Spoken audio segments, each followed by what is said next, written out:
अध्याय 521 मनुष्य विकास।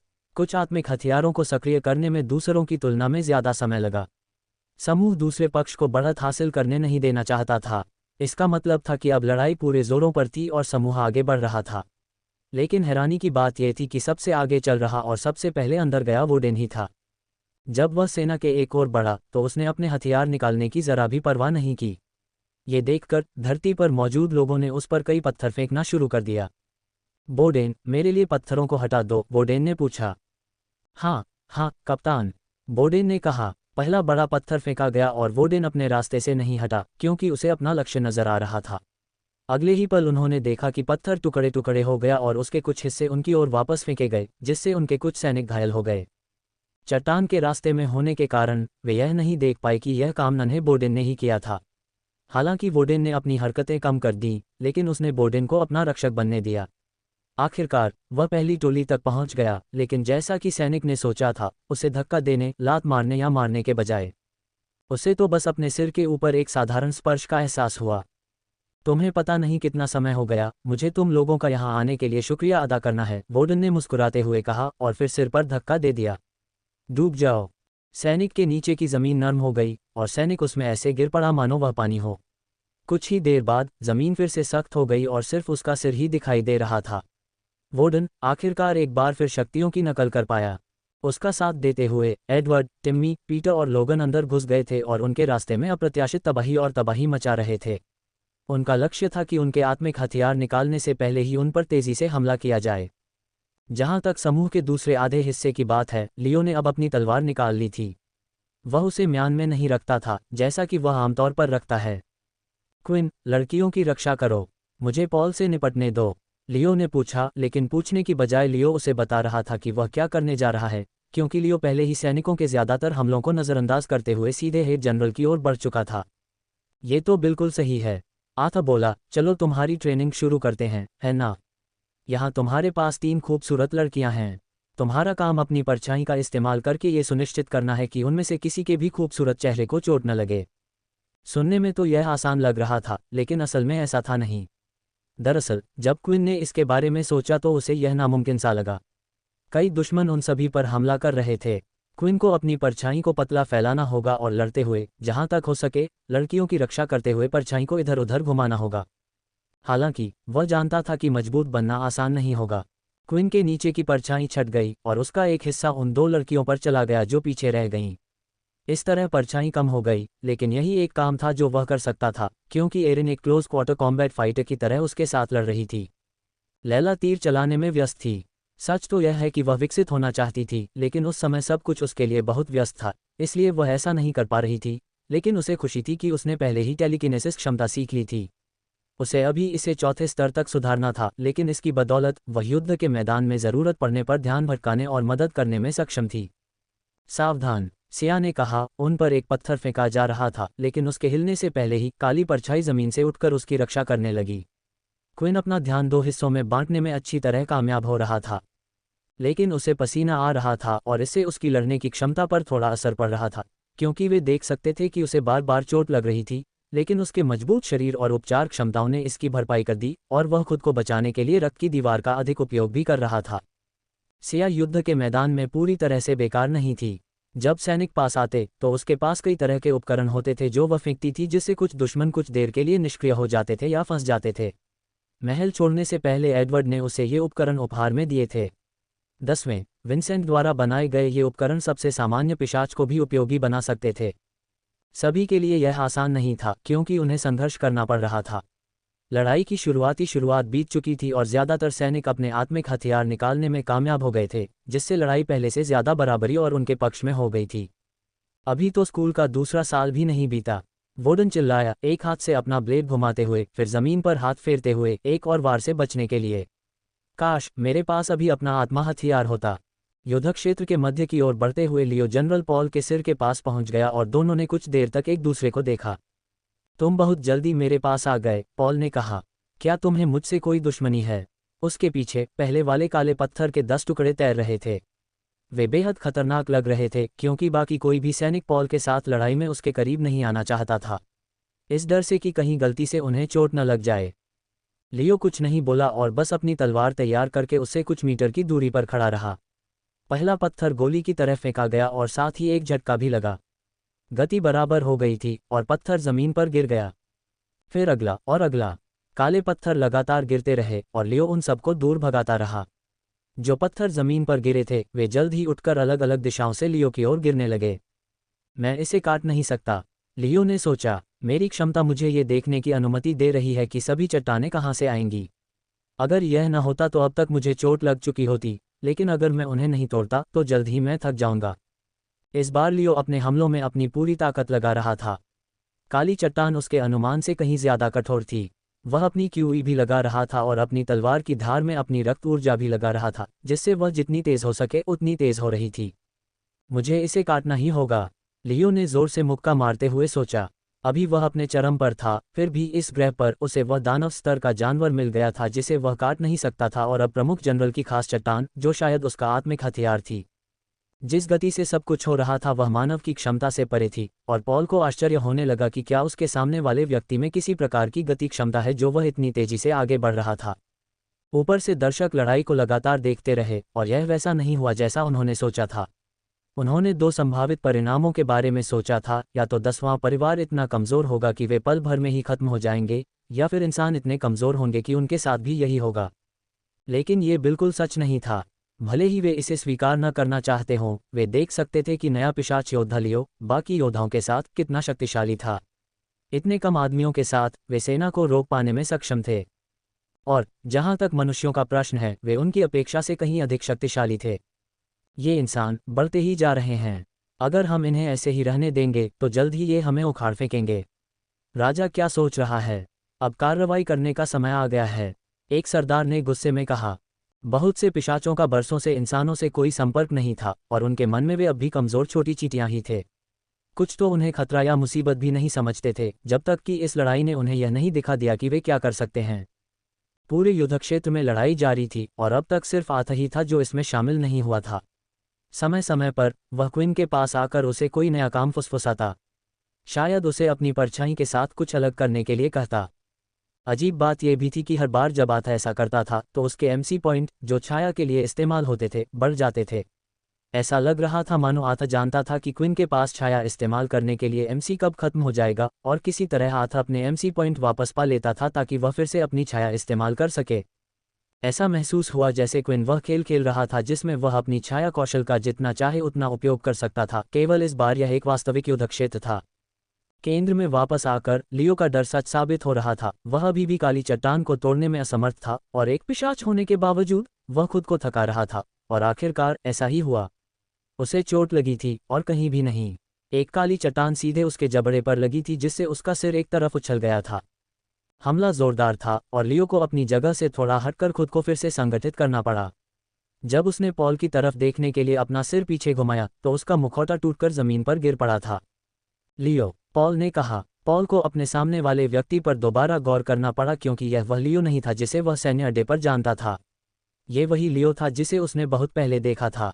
वह लगभग 30 साल पहले युद्ध में लड़ने वाले उस अंधे नायक जैसा दिख रहा था, लेकिन यह असंभव लग रहा था। वह जवान कैसे हो गया? उस समय पॉल ने अपने हमले रोक दिए थे और यह जानने की कोशिश कर रहा था कि वह किसी मित्र के विरुद्ध लड़ रहा है या शत्रु के विरुद्ध। लियो, ये तुम ही हो ना? मुझे नहीं पता क्या हुआ, लेकिन शायद हम इस बारे में बात कर सकें, पॉल ने कहा।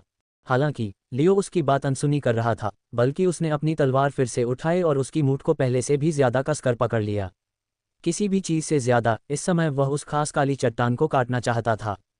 जारी रखो, लियो चिल्लाया। अब पॉल झिझक रहा था, आखिर वे कहाँ थे और क्या हो रहा था? क्या ये कोई क्षमता थी?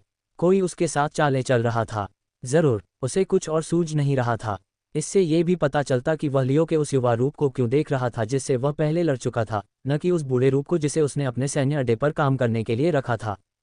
अपने ही एक आदमी के खिलाफ लड़ने का साहस जुटाते हुए पॉल ने काले पत्थर उठाए और एक बार फिर हमला शुरू कर दिया। मैदान के हर हिस्से में लड़ाई जारी रही और किसी भी पक्ष ने हार नहीं मानी। ये स्पष्ट नहीं था कि विजेता कौन होगा। सैनिकों के पास जानवरों के कवच थे जो उनके प्राणों की रक्षा कर रहे थे, और पृथ्वी की क्षमता भी हमलों से बचाव और बचाव में अच्छी थी। जो भी हो, क्विन को चिंता होने लगी थी कि जल्द ही उसकी टीम थक जाएगी, क्योंकि उनके पास कम लोग थे और कुछ और था। एक निर्णय जो उसने पहले ही ले लिया था, जिससे सभी के लिए लड़ना कठिन हो रहा था। क्विन, क्या तुम सच में अपनी पिछली बात पर अड़े रहने वाले हो?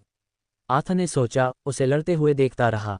तुम जितना मैंने सोचा था उससे कहीं ज्यादा भोले हो। लेकिन आर्थर परेशान नहीं हुआ, क्योंकि उसके चेहरे पर मुस्कान आ गई। तुम सच में मेरे जैसे ही हो, लेकिन तुम्हें सच जानना होगा। क्विन अपनी दाईं ओर देख रहा था कि एरिन थकने लगी थी। उसे बहुत पसीना आ रहा था और वह उसकी गति के साथ कदम मिला रही थी। वह उसके अनुमान से ज्यादा देर तक टिकी रही। ऐसा लग रहा था कि वह अपने नए शरीर के साथ जल्दी से ढल गई थी, लेकिन वह अभी अभी मुड़ी थी। वह क्विन के स्तर पर नहीं होगी। दोनों की एकाग्रता में थोड़ी सी चूक हुई और सिपाही से एक जानवर जैसी कुल्हाड़ी नीचे की ओर आए। वह एरिन के सिर पर गिर रही थी। उसने अपने हाथ उठाने की कोशिश की, हमले को रोकने के लिए अपनी तलवार हिलाई, लेकिन उसके हाथ लेड जैसे लग रहे थे। चाहे उसने कितनी भी कोशिश की हो, वह अपनी चरम सीमा पर पहुंच चुकी थी और उसे लग रहा था कि उसे मारा जाएगा। तभी अचानक उसकी पीठ में तेज दर्द हुआ और उसके हाथ अपने आप हिलने लगे, मानो पंख की तरह हल्के हो गए हों। उसने हमला रोक दिया और फिर उसका शरीर भी अपने आप घूमने लगा और सैनिक को लात मारकर दूर धकेल दिया। मुझे पता है मुझे तुम्हारी इजाज़त नहीं मिली, लेकिन उम्मीद है इस बार तुम मुझे माफ़ कर दोगे, फैक्स ने आंख मारते हुए कहा। छत पर भी फैक्स ने एरिन पर अपनी डोरे डाल रखे थे, उसे कठपुतली की तरह काबू में कर रहा था। शुक्रिया, वह बुदबुदाए। चारों तरफ सन्नाटा था, लेकिन फैक्स ये शब्द सुन सकता था, जिससे उसके अंदर थोड़ी गर्मी महसूस हुई। चलो ये करते हैं। अब वह पहले से अधिक ऊर्जावान था। पीछे की ओर कुछ सैनिकों ने अपनी पंक्ति तोड़ दी थी और अब वे पीछे की ओर मौजूद उपद्रवियों की ओर बढ़ रहे थे। दो लड़कियां सिया और लैला। अक्सर जब वे लड़ रहे होते तो ठीक समय पर कोई तीर उनकी नज़र में आ जाता और उन्हें सही हमला करने से रोक देता। वे चाहते थे कि यह सब अभी रुक जाए। सिया उन्हें अपनी ओर आते देख सकती थी, लेकिन उसके पास अब कोई गैजेट नहीं था। उसने उन सब का पहले इस्तेमाल कर लिया था। अभी वह चाहती थी कि काश वह किसी और चीज़ में बदल जाती, कुछ ऐसा जो लड़ाई में मदद कर पाता। लैला के रूप में वह रूपांतरित होने की कोशिश में बहुत ज़्यादा व्यस्त थी। अगर वह अपने दूसरे रूप में बदल पाती तो उसे एक मौका मिल जाता, क्योंकि उसका दूसरा रूप शारीरिक रूप से बेहतर था और नज़दीकी लड़ाई के लिए भी अच्छा था। लेकिन घबराहट घर कर गई थी और वह अपने चारों ओर घूम रही भावनाओं को समझ भी नहीं पा रही थी। ये देखकर कि अब और कुछ नहीं है, उसने भागने की कोशिश की, लेकिन उसके पैर फंस गए थे किसी तरह की मिट्टी से घिरे हुए। एक पत्थर उसके हाथ की ओर फेंका गया, जिससे उसका धनुष गिर गया और अब वह बैठी हुई बत्तख की तरह थी। सिपाही ने जरा भी देर नहीं की। ये युद्ध का मैदान था। जमीन से एक भाला निकाला और उसे आगे की ओर फेंका और निशाना साधा उसके सिर पर। अपने नियंत्रण से बाहर सिया के दिमाग में एक तस्वीर उभरी। एक तो लैला का सिर भेदा जा रहा था और दूसरी उसकी मौत। ये देखकर उसकी चीख निकल गई।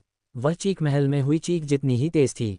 इससे उन दोनों के सबसे करीबी व्यक्ति अचंभित हो गया और उसका हमला धीमा हो गया। नहीं, क्विन चिल्लाया। चीख सुनकर उसने अपना सिर घुमाया और उसने देखा कि भाला लैला की ओर जा रहा है। उसकी परछाई इतनी तेजी से नहीं चल पा रही थी कि हमले को रोक सके, इसलिए उसने वही किया जो वह कर सकता था। एक किक मारी और अपनी क्यूई अंदर डालकर एक रक्त अर्धचंद्राकार किक मारी। सिपाही तक पहुंचने में ज्यादा देर नहीं लगी और वह आदमी पूरी तरह से दो टुकड़ों में कट चुका था। उसका भाला टूटकर बिखर गया और उसके दोनों हिस्से जमीन पर गिर गए। कुछ सेकंड बाद आर्थ लड़कियों के पास आया और उनके बगल में खड़े अन्य सैनिकों पर एक छोटे से प्रहार से उन्हें बेहोश कर दिया। उस तेज चीख ने ज्यादातर लोगों को चौंका दिया था और युद्ध का मैदान थोड़ा रुक गया था। क्विन को देखते हुए उसके चेहरे पर ऐसा नहीं लग रहा था कि वह खुश है, उसने अभी अभी एक दोस्त को बचाया है, बल्कि उसके चेहरे पर उदासी थी।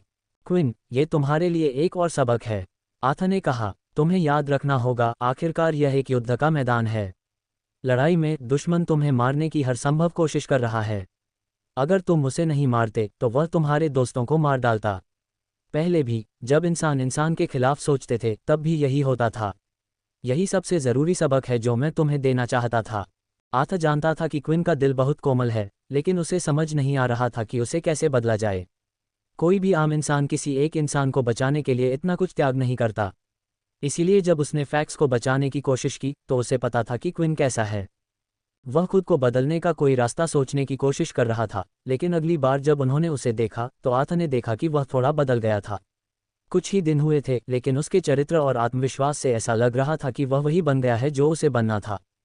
हालांकि लड़ाई से पहले सब कुछ फिर से बदल गया। क्विन ने उससे और उसके दोस्तों से गुजारिश की थी कि वे किसी भी इंसान को न मारें, बल्कि उन सभी को वश में करने की कोशिश करें। यही वजह थी कि उनमें से कई लोग लड़ाई में संघर्ष कर रहे थे और बहुत जल्दी थक रहे थे। चीख की वजह से युद्ध क्षेत्र शांत हो गया था और पॉल ने आर्थर की बात सुन ली थी। उसने चारों ओर देखना शुरू किया और पाया कि यह सच था। उन सैनिकों के अलावा जो उन अजीब जीवों द्वारा मारे गए थे, उन 13 लोगों से लड़ने वाले सभी सैनिक बुरी तरह क्षतिग्रस्त हो गए थे, लेकिन मारे नहीं गए थे। ऊपर से, जिस आदमी ने अब तक कभी लड़ाई नहीं लड़ी थी, उसने अपने कुलीन सैनिकों को इतनी आसानी से हरा दिया था। इससे पॉल को एहसास हुआ कि अगर वह इस लड़ाई को और आगे बढ़ाता रहा तो यह और भी बड़ा नुकसान साबित हो सकता है। वह एक हारी हुई लड़ाई लड़ रहा था। काली चट्टानें जमीन पर गिर गईं और लियो ने पॉल की ओर देखा। सब रुक जाओ, पॉल चिल्लाया, हम आत्मसमर्पण करते हैं। अनुसंधान पूर्ण, प्राप्त पुरस्कार। क्विन के दिमाग में खोज पूरी करने के लिए कई सूचनाएं आ चुकी थीं और इसमें वे सभी लोग भी शामिल थे जिन्हें उसने हराया था।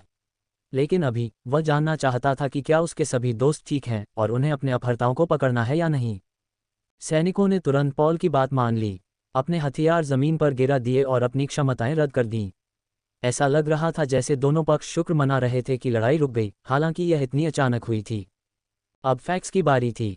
खास रस्सी की मदद से वह बंदियों को बांध पाया और बाकी वेंडिगोस की बात करें तो आर्थर ने उनसे अपने तरीके से निपटा था। उन्हें किसी अजीब सी परछाई में फंसा दिया था ताकि वे फिर कभी नजर न आएं। ठीक है, चलो राजा के महल की ओर चलें, क्विन ने मुस्कुराते हुए कहा। उसी समय राजा को खबर मिली कि कैसे उन्होंने नेता समेत सभी इंसानों को सफलतापूर्वक पकड़ लिया है और वेंडिगो के अलावा उनकी तरफ से कोई हताहत नहीं हुआ। क्विन ने उसकी सोच से कहीं बेहतर काम किया था। अगर उनका बस चलता तो वे उनकी कामयाबी का जश्न मनाते, लेकिन बदकिस्मती से कुछ ही पल पहले उन्हें अपने एक शाही सिपहसालार से एक डरावनी खबर मिली थी। ऐसी खबर जिस पर सभी को तुरंत चर्चा करनी थी। क्या तुमने खबर सुनी? एक उत्साहित पिशाच ने कहा। क्या इंसानों ने हमें ढूंढ लिया है? दूसरे ने जवाब दिया, मुझे तो लगा था कि सबको पहले से ही पता है। हाँ, ये तो नहीं, अब तो ये पुरानी खबर हो गई है, लेकिन उस समूह के बारे में जो उन्हें पीटने गया था, मैंने सुना है कि वह 10वां परिवार था। 10वें परिवार? क्या आप निश्चित हैं? नाइट एडवर्ड के अलावा वहां कौन जाएगा? हो सकता है कि 10वें नए नेता के चुने जाने की अफवाहें सच हों। मैंने सुना है कि उन्होंने इसे उसकी परीक्षा के तौर पर इस्तेमाल किया था, ये देखने के लिए कि वह कितना मजबूत है। उसने बस एक छोटा सा समूह लिया था और इंसानों से आसानी से निपट लिया था। बड़ी बात है, एक और बोला। मतलब, अगर ये कोई बड़ा खतरा था तो ठीक है, लेकिन आप यहाँ इंसानों की बात कर रहे हैं। हम भी इससे निपट सकते थे। क्या आपको यकीन है? दूसरे ने जवाब दिया, ये साफ तौर पर इतना बड़ा खतरा था कि उन्होंने पहले ही एक नेता भेजने का फैसला कर लिया। मुझे लगता है कि यहाँ चीज़ें बदलने लगी हैं। इतने लंबे समय में ऐसा कुछ हुआ है और एक के बाद एक नहीं। पूरी बस्ती में हलचल मच गई क्योंकि पूल के रहने वाले क्षेत्र में एक व्यक्ति से दूसरे व्यक्ति तक जानकारी पहुंच रही थी और खबर तेजी से फैल गई थी कि 10वां परिवार, नया 10वां परिवार, खतरे से निपट चुका है। 10वें परिवार के लोगों को पहली बार अपने परिवार के इस कदम पर थोड़ा गर्व महसूस हुआ, लेकिन फिर भी उन्होंने इसे छुपाना ही बेहतर समझा। इसके बावजूद, यदि वे सामने आकर दावा करते कि वे 10वीं कक्षा का हिस्सा हैं, तो दूसरे लोग उन पर हंसेंगे। बदलाव रातों रात नहीं हो सकता, लेकिन कुछ लोग उम्मीद तो कर सकते हैं। समूह वापस चला गया और सैनिकों को पकड़ लिया गया था और ऐसा लग रहा था कि उनमें से एक भी लड़ने वाला नहीं था। वे वास्तव में प्रधान सेनापति पॉल के प्रति बहुत वफादार थे। फैक्स ने उन सभी को अपनी रस्सी से अस्थायी रूप से बांधने के बाद वे एडवर्ड द्वारा आदेशित वाहनों के आने का इंतजार करने लगे। आखिरकार एक बड़ी सी दिखने वाली वैन दिखाई दी जिसके अंदर मजबूत काले कपड़े से बनी हथकड़ियां थीं। डोरी को हथकड़ियों से बदल दिया गया और इंसानों को एक एक करके अजीब सी दिखने वाली वैन में बिठाया गया। कुल मिलाकर लगभग 120 मनुष्य जीवित थे। इसके बाद पोर्टेबल टेलीपोर्टर्स को एक अलग वाहन में रखा गया। क्या हम मर जाएंगे? एक महिला सैनिक ने पॉल से पूछा। मुझे नहीं पता, पॉल ने जवाब दिया। मुझे बस इतना पता है कि उन्होंने हमें फिलहाल जिंदा रखने का फैसला किया है। जब सब अंदर आ गए तो एडवर्ड ने पॉल को आगे बढ़ने से रोक दिया क्योंकि वह अकेला था जो गाड़ी में नहीं चढ़ सकता था। बस्ती की ओर वापस जाते हुए वैनें धीमी गति से उनके पीछे पीछे चल रही थीं और पॉल सबके बीच में खड़ा था, लियो उसके ठीक बगल में था। इस धीमी वापसी ने सभी को सोचने का मौका दिया और साथ ही क्विन आखिरकार लड़ाई का नतीजा देख पाया जिसमें खोज पूरी करने पर मिलने वाले इनाम भी शामिल थे, क्योंकि समझने के लिए बहुत सी बातें थीं। स्तर 29। क्विन के 26वें स्तर तक पहुंचने से पहले उस पूरी लड़ाई में उसने 3 स्तर हासिल कर लिए थे। हर बार जब वह किसी दुश्मन को हराता तो उसे पहले से कहीं ज्यादा अनुभव मिलता, जिससे ये साबित होता कि उसके सामने मौजूद दुश्मन कितने मुश्किल थे, और आखिरकार जब उसने अपनी खोज पूरी की तो उसने एक और स्तर हासिल कर लिया। क्विन ने लड़ते हुए ये भी देखा कि हर बार जब वह किसी प्रतिद्वंद्वी को हराता तो एक नया संदेश आता कि बोनस अनुभव प्राप्त हुआ है। ऐसा उसके एडवर्ड के छोटे सहायक शीर्षक के कारण था। इससे उसे 10% ज़्यादा अनुभव मिलता था। उन्हें अभी भी शीर्षक नाम पसंद नहीं आया, लेकिन यह निश्चित रूप से प्रभावी था, क्योंकि बाद में इसके लिए बहुत अधिक अनुभव की आवश्यकता होगी। O25600 उसे अभी भी उस स्तर 40 के लक्ष्य तक पहुंचने और पिशाच सरदार बनने के लिए काफ़ी लंबा सफ़र तय करना था। वैम्पायर नोबल में विकसित होने के बाद से क्विन को हर स्तर ऊपर जाने पर केवल एक अतिरिक्त स्टेट पॉइंट मिलता था, और उसने एक और बात भी नोटिस की, उसका HP वही रहा, 100 पर ही रहा। उसे यकीन नहीं था कि यह सिर्फ एक सीमा थी, लेकिन अगर ऐसा था तो भविष्य में जितने भी मजबूत दुश्मनों का सामना उसे करना पड़ेगा, उसे अपनी सुरक्षा के लिए बेहतर बीस्ट गियर हासिल करने पर ध्यान देना होगा। अपने 3 अतिरिक्त स्टेट पॉइंट्स को उसने चपलता में लगाने का फैसला किया, जैसा कि उसने पहले सोचा था। उसने पाया कि उसके और मौजूदा वैम्पायर लीडर्स के बीच एक मुख्य अंतर उनकी गति थी। अब उसे अपने पॉइंट्स को आकर्षण कौशल में लगाने की उतनी ज़रूरत नहीं थी। वह स्कूल में ज़्यादातर इंसानों को अपनी ज़रूरत के हिसाब से नियंत्रित कर सकता था, और जो लोग ताकतवर होते थे वे वैसे भी इतने ताकतवर होते थे कि उन्हें मोहित करना नामुमकिन था। वह इसे पूरी तरह से नज़रअंदाज नहीं करता था, लेकिन जब उसे एहसास हुआ कि उसे लड़ाई के क्षेत्र में अभी भी कितना सुधार करना है, तो अब यह उसका मुख्य ध्यान नहीं रहा। लड़ाई के दौरान कुछ बार ऐसा हुआ कि क्विन ने यहाँ वहाँ खून की कुछ बूंदें ले लीं, और इससे उसके आंकड़े भी बढ़ गए और अब वे इस तरह थे।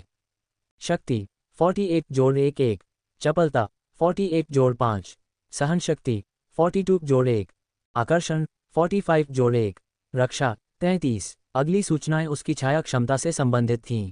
इनाम के तौर पर उसे अपनी इच्छानुसार कोई भी कौशल अनलॉक करने का मौका दिया गया, ठीक वैसे ही जैसे राजा स्तर के जानवर को हराने के बाद मिला था। इसके अलावा लड़ाई के दौरान आर्थ के प्रशिक्षण के कारण उसके कौशल में सुधार हुआ था, और अब उसके पास सिस्टम में सभी छाया कौशल अनलॉक करने के लिए पर्याप्त अंक थे। बिना समय गंवाए क्विन ने उन्हें वहीं अनलॉक कर दिया, और फिर एक नई अधिसूचना स्क्रीन प्रकट हुई। स्तर 6 छाया क्षमता पूरी तरह से अनलॉक। MC अंक बढ़कर 120 हो गए हैं। स्तर 7 छाया क्षमता टैब अनलॉक कर दिया गया है। कौशल दुकान में 2 नए कौशल उपलब्ध हैं। छठे स्तर पर उपलब्ध 10 छाया कौशलों को अनलॉक करने के बाद क्विन को 20 और MC पॉइंट मिल गए थे। अब उसे चीज़ें ज़्यादा समझ आने लगी थीं। पहले स्तर के छाया कौशल वाले उपयोगकर्ता के पास खेलने के लिए केवल 20 MC पॉइंट होते थे, और संभवतः उसके पास केवल एक ही कौशल होता था। हर बार जब कोई अगले स्तर पर जाता तो उसे अतिरिक्त 20 MC पॉइंट मिलते। क्योंकि क्विन ने लेवल 6 की पुस्तक सीख ली थी, इससे उसके MC अंक बढ़कर 100 हो गए थे, लेकिन उसे अभी भी इसके साथ आने वाले सभी छाया कौशल सीखने थे। एक बार फिर क्विन के पास कोई स्किल पॉइंट नहीं था, हालांकि अब उसके पास 2 नए शैडो स्किल थे जिन्हें वह अनलॉक कर सकता था, और 4 ऐसे थे जिनके साथ उसे अभी तक खेलने का मौका नहीं मिला था।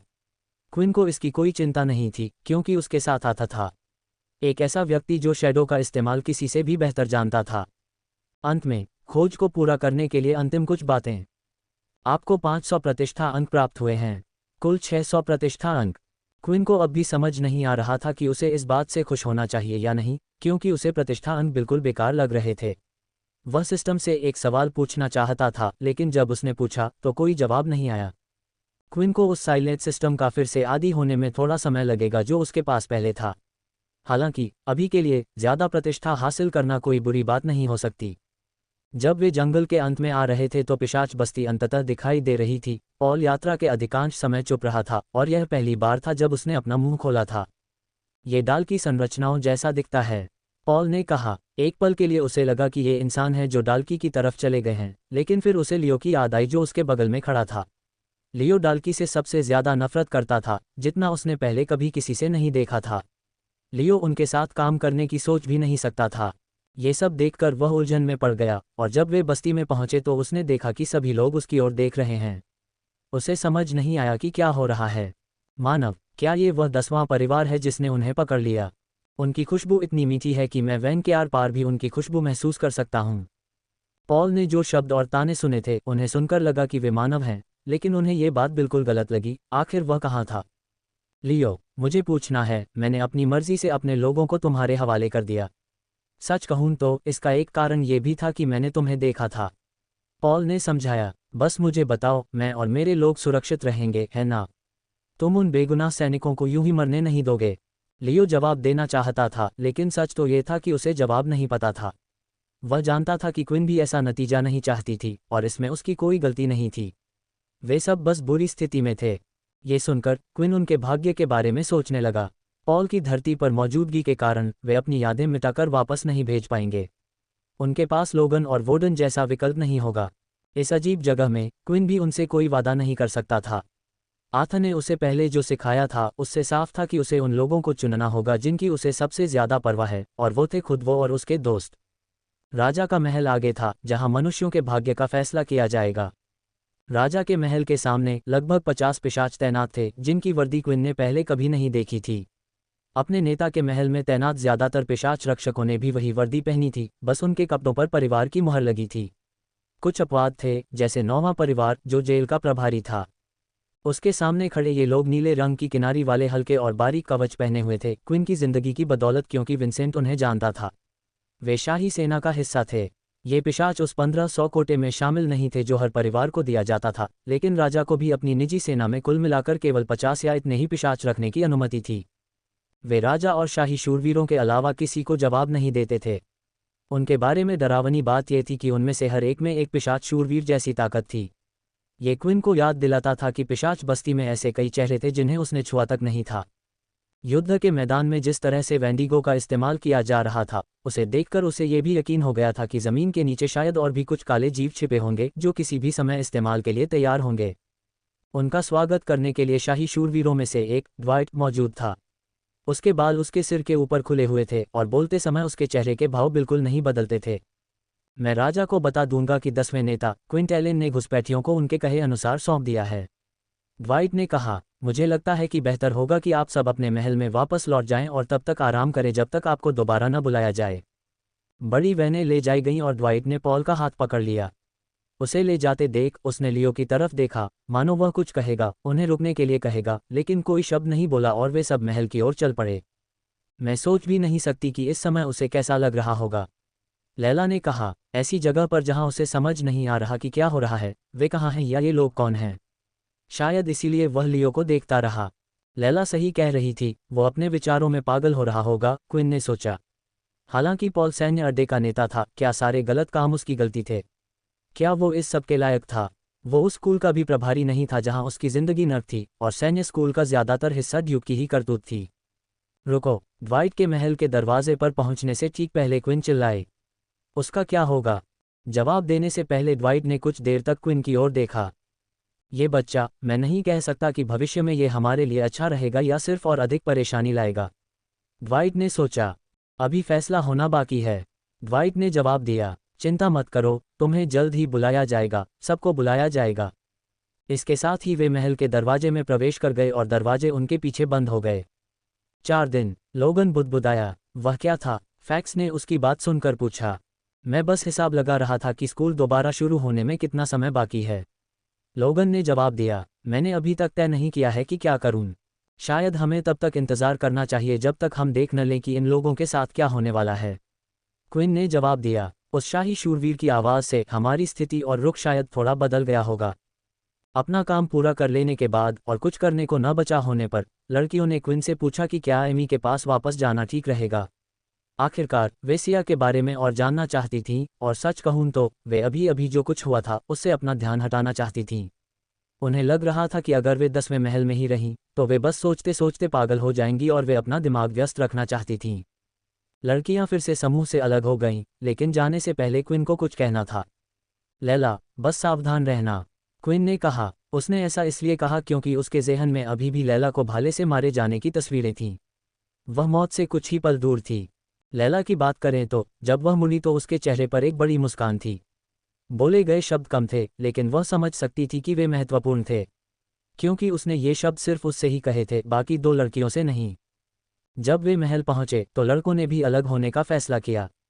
लोगान पहाड़ से मिले अपने शोध को आगे बढ़ाना चाहता था और अब पीटर के वापस आ जाने से वह एक बार फिर उसका आदर्श सहायक बन गया था। बेशक वोर्डन भी इसमें दिलचस्पी रखता था और वह समझ सकता था कि क्विन के मन में कुछ और ही चल रहा है। उसने किसी अन्य को कुछ भी करने के लिए नहीं कहा था और पूरे रास्ते आर्थर को देखता रहा, मानो वह कुछ कहना चाहता था, लेकिन खुले में होने के कारण वह ऐसा नहीं कर सका। अगर तुम्हें फिर से हमारी ज़रूरत पड़े तो हमें बुला लेना, और क्विन, हम सब अभी भी जिंदा हैं, इसलिए ज़्यादा चिंता मत करो, वोर्डन ने महल में जाते हुए और शोध कक्ष में जाते हुए कहा। अरे भाई, फैक्स बोला, वाह, बहुत बढ़िया था, हमने तो कमाल कर दिया। मैं 10वें परिवार में शामिल होने को लेकर थोड़ा चिंतित था, पर मुझे पता ही नहीं था कि तुम इतने बड़े हो गए हो। और टीचर, तुमने उसे कैसे बदल दिया? वो पहले तो जानवर था और अब कोई महाजानवर जैसा हो गया है। फैक्स बड़बड़ाता रहा और अचानक उसे लगा कि कोई उसकी बाँह पकड़कर उसे खींच रहा है। माफ़ करना, मैं इस बक-बक करने वाले को अपने साथ ले जाना भूल गया, वोर्डन ने वापस आते हुए कहा और फैक्स को खींच लिया। लगता है अब मेरा भी जाने का समय आ गया है, आथा ने कहा। अगर तुम चाहो कि मैं तुम्हें और प्रशिक्षण दूं तो मेरा प्रस्ताव अभी भी कायम है, क्विन। दरअसल, आथा, क्विन ने जवाब दिया, मैं चाहता था कि तुम मेरे साथ 10वें महल के अंदर चलो। मुझे तुम्हें कुछ दिखाना है, कुछ ऐसा जो शायद तुम देखना चाहो। एडवर्ड ने क्विन को देखा। सच कहूं तो वह नहीं चाहता था कि क्विन इन मामलों में गहराई से उलझे। वह बस यही चाहता था कि क्विन एक अच्छा नेता बने और बस्ती में रहकर दूसरों की रक्षा करते हुए अपना जीवन व्यतीत करे। लेकिन क्विन की भावना अलग थी, उसने विंसेंट का जीवन जिया था और वह इसमें शामिल था, और इसका मतलब था कि क्विन भी अब इसमें शामिल था। इस बार जब वे 10वें नेता की कब्रों की ओर बढ़े तो लियो और एडवर्ड दोनों उसके साथ थे। क्विन को अब अच्छा लग रहा था। उसे नहीं लगता था कि आथा उसे कोई नुकसान पहुंचाएगा, लेकिन उसे अंदाजा नहीं था कि आगे क्या होने वाला है। तुम मुझे यहाँ क्यों लाए हो? आथा ने पूछा। वे सभी पीछे की ओर खड़े थे, जहाँ चारों कब्रें नीली रोशनी में जगमगा रही थीं। अगर मैं आपसे पूछूं कि प्रथम जन राजा कैसा दिखता था तो आपको पता होगा, है न? क्विन ने पूछा। मैं उसका चेहरा कभी नहीं भूलूंगा।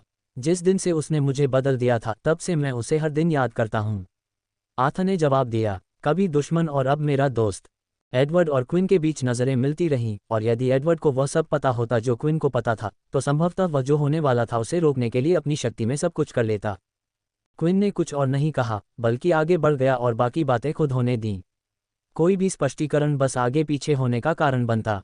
मकबरे पर लगे बड़े गोलाकार डायल घुमाने पर भाप निकलने लगी और कक्ष ऊपर उठ गया। तभी शीशे के पार एक आदमी को अपनी बाहें क्रॉस किए हुए देखा जा सकता था। आथा ने उस आदमी की तरफ देखा और एक पल में ही उसकी आंखें चौड़ी हो गईं। उसने फिर से फर्श पर गिनती गिनते हुए देखा, ये सुनिश्चित करने के लिए कि क्विन ने गलत खिड़की तो नहीं खोली है। सब खोलो, आथा चिल्लाया। बिना कुछ जवाब दिए या कुछ कहे क्विन आगे बढ़ा और सभी को खोल दिया।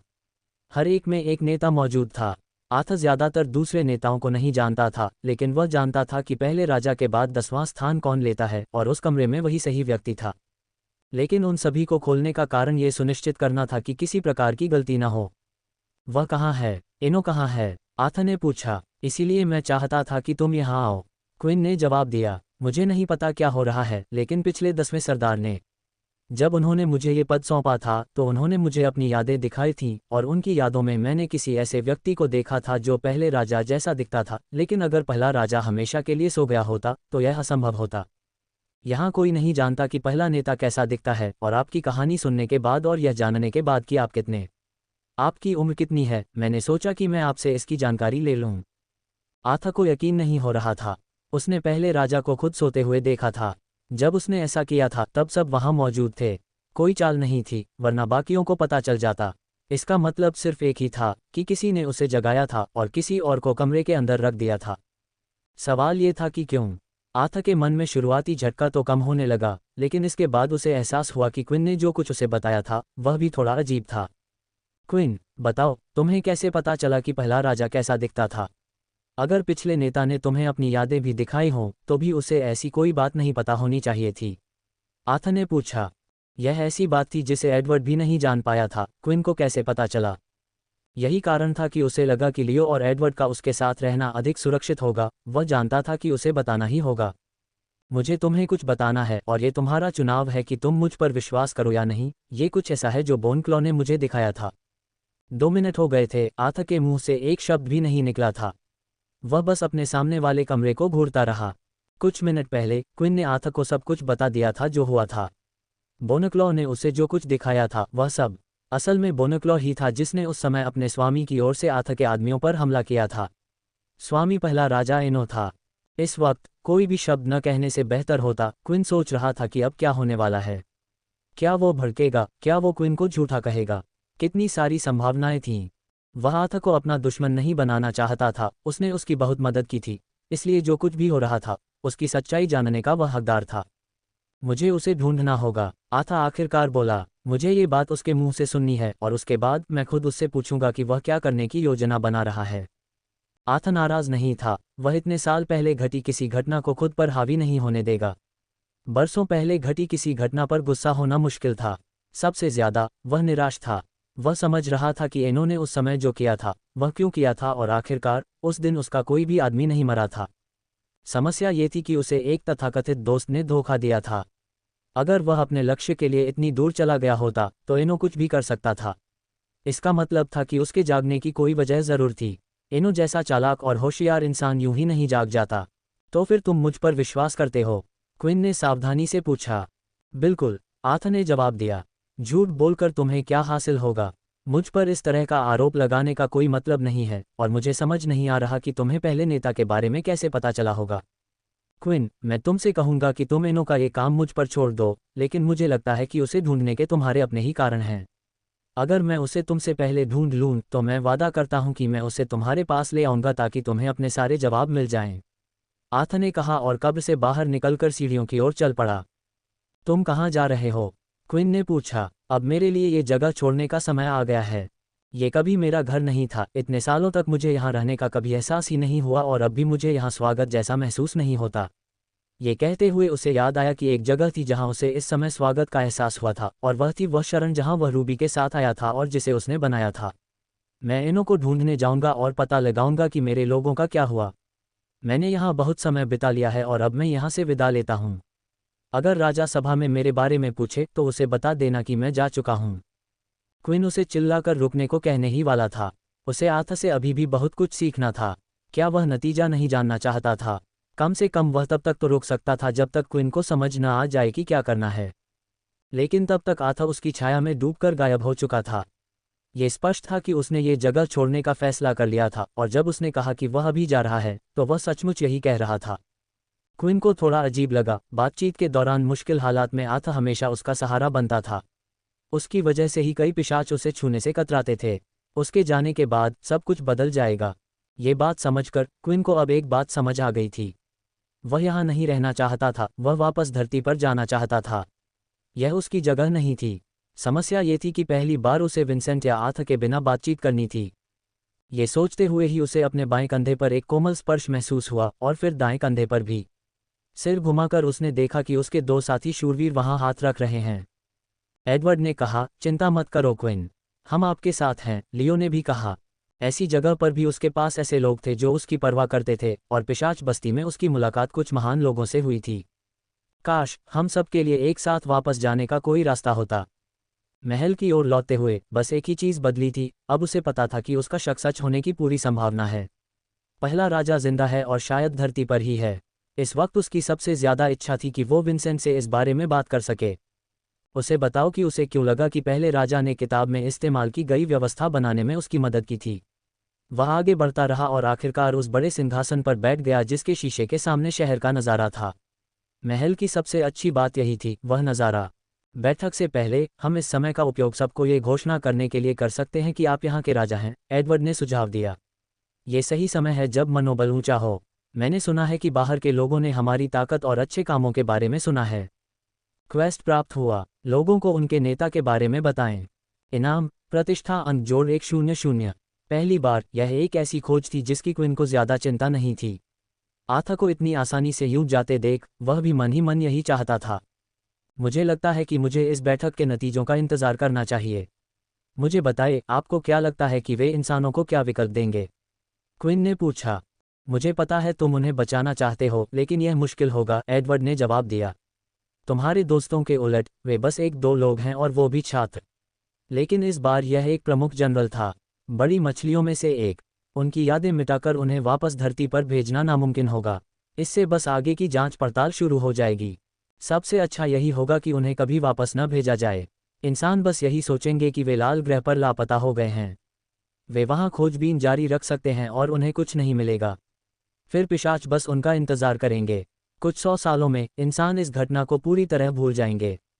वैसे भी ये हमारे लिए बहुत कम समय है। ऐसा पहले भी कई बार हो चुका है।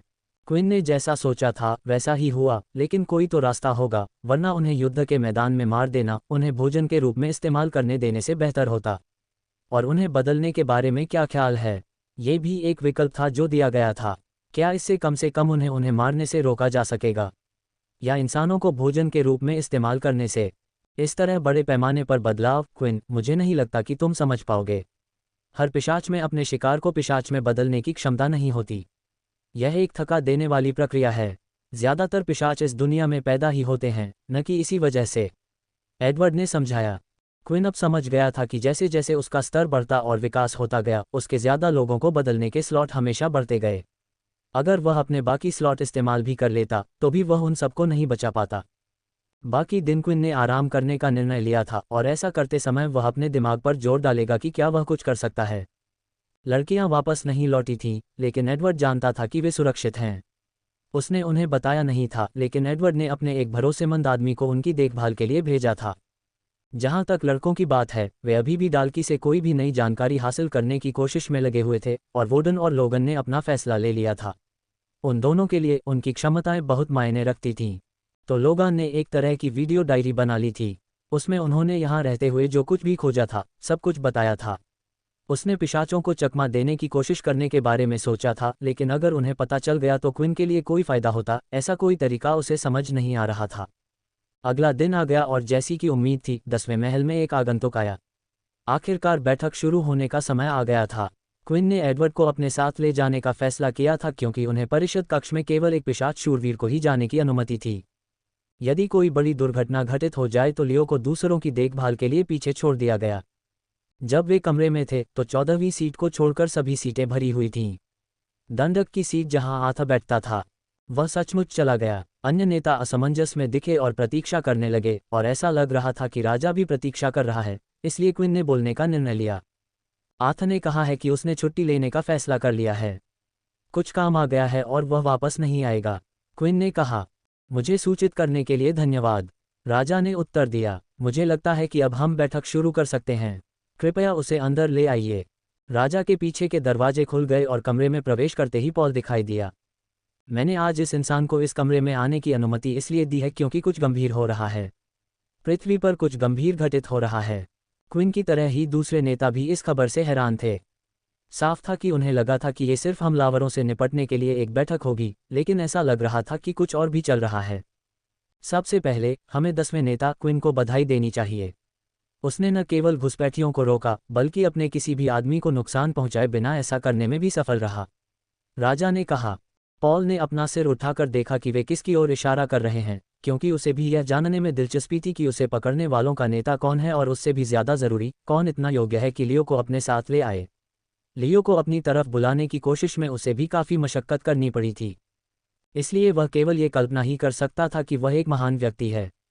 जब उनकी दोनों आंखें मिलीं, तो क्विन को पता चल गया कि पॉल उसे पहचान नहीं पाएगा, भले ही वह पॉल को पहचान ले। दोनों के बीच काफी दूरी थी। पॉल स्कूल में कम ही आता था, पूरा सैन्य अड्डा उसी का था और स्कूल के ज्यादातर काम ड्यूक और नाथन पर छोड़ दिए जाते थे। वह बहुत जवान दिखता है, पॉल ने सोचा। ये सच था, भले ही क्विन अब अपने विकास के कारण एक युवा वयस्क जैसा दिखता हो। मेज पर मौजूद सभी लोगों की तुलना में वह सबसे छोटा था। इसके लिए उसे जो इनाम मिलेगा उस पर बाद में चर्चा होगी, क्योंकि हमें दूसरे मामलों पर विचार करना होगा। राजा ने समझाया, जैसा कि आप सभी जानते हैं, हमारे कई लोग पृथ्वी पर हर समय तैनात रहते हैं और हमें पृथ्वी की वर्तमान स्थिति के बारे में जानकारी देते रहते हैं। इस तरह हमें पता चला कि हमारे बगल में खड़ा यह आदमी कौन है और कहाँ है। शुरुआत में हमने सोचा था कि अगर हम उन्हें उनके हाल पर छोड़ देंगे तो वे ये कहकर वापस लौट जाएंगे कि उन्हें कुछ नहीं मिला, लेकिन बाद में पता चला कि उन्होंने हमें ढूंढ लिया था। लेकिन यह एक संयोग ही था, उन्हें अभी भी हमारे बारे में कुछ नहीं पता। इंसान अभी भी हमारे अस्तित्व से अनजान हैं।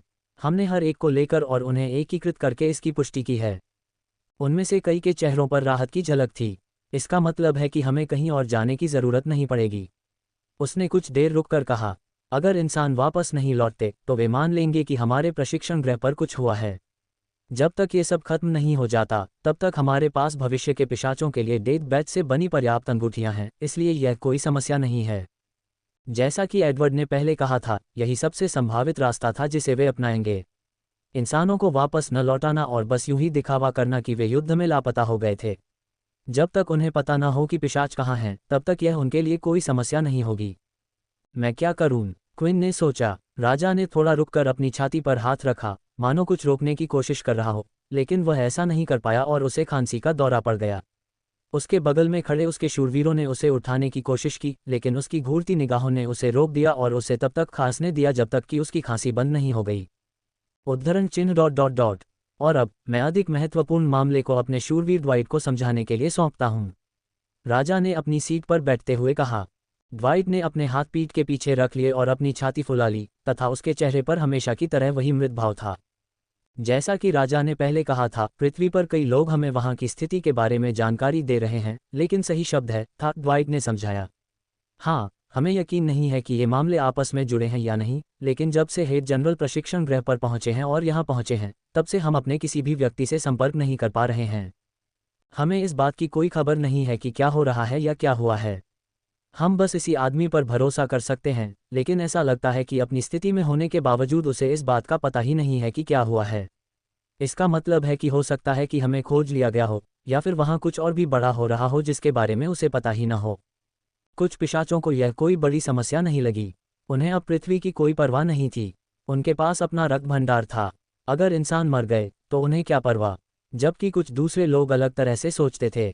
पृथ्वी ही उनका असली घर थी और एक दिन वे वहां वापस लौटना चाहते थे। इसके अलावा उन्हें बस इस बात में दिलचस्पी थी कि क्या हो रहा है। अगर उन्हें कुछ हो गया तो संभवतः वे भी अगले हो सकते हैं।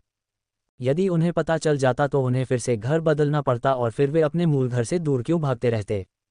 हम पिशाचों की एक नई टीम भेजना चाहते हैं, लेकिन राजा को डर है कि जो उनके साथ हुआ वही आपके साथ भी हो सकता है। इसलिए वह एक ज़्यादा मजबूत और सक्षम दल भेजना चाहते हैं जो वहां घुल मिल सके।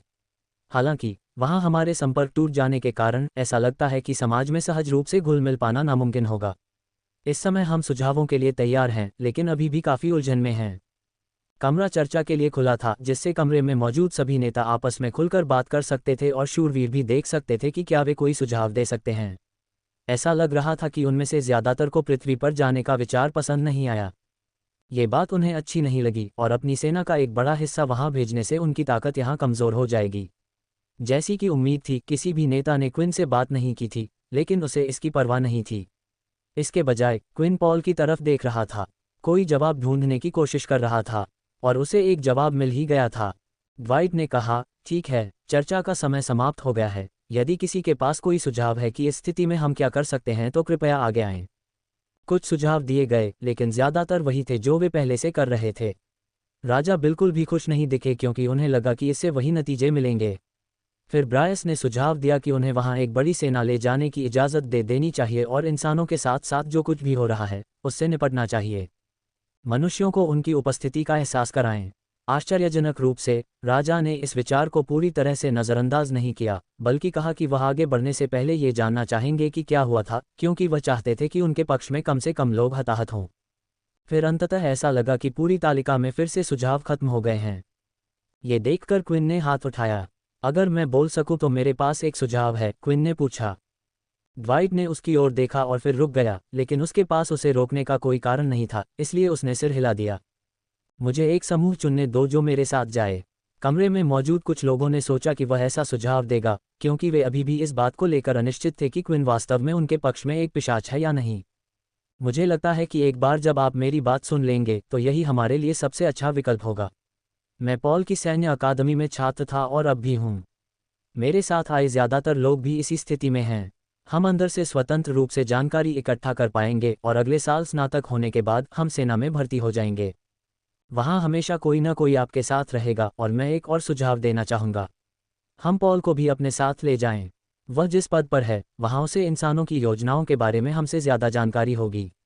वह फाइलों में फेरबदल भी कर सकेगा जिससे हम अपनी मर्जी से सैन्य अड्डे पर आ जा सकेंगे। बेशक ब्रायस इस विचार के खिलाफ सबसे पहले थे, और हमें कैसे पता कि मुख्य जनरल हमारे लिए ये सब करेगा।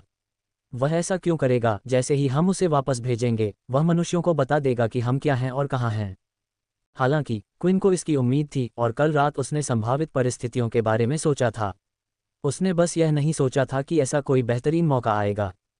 तो फिर मुझे खुद उसे घुमाने दो, फिर उसके पास आज्ञा मानने के अलावा कोई चारा नहीं होगा और वह हम में से एक हो जाएगा।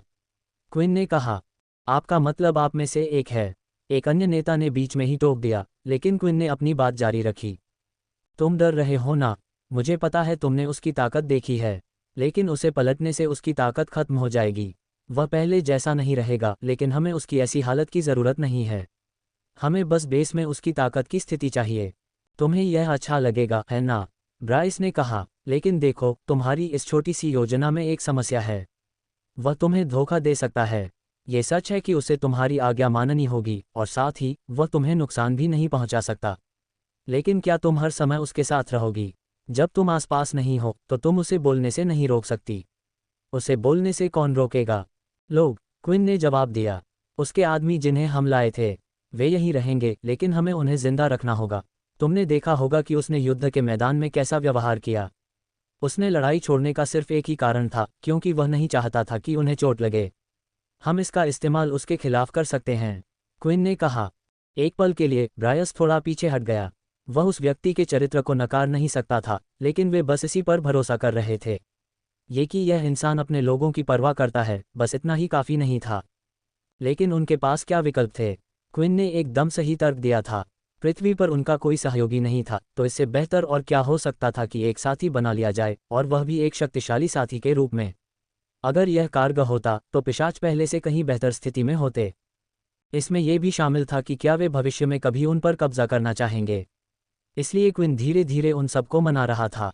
ठीक है, ब्राइस ने कहा, तो मेरी आखिरी बात, अगर इंसान ने हमें धोखा नहीं दिया तो हमारे पास उसके खिलाफ एक ज़बरदस्ती है, लेकिन तुम्हारा क्या?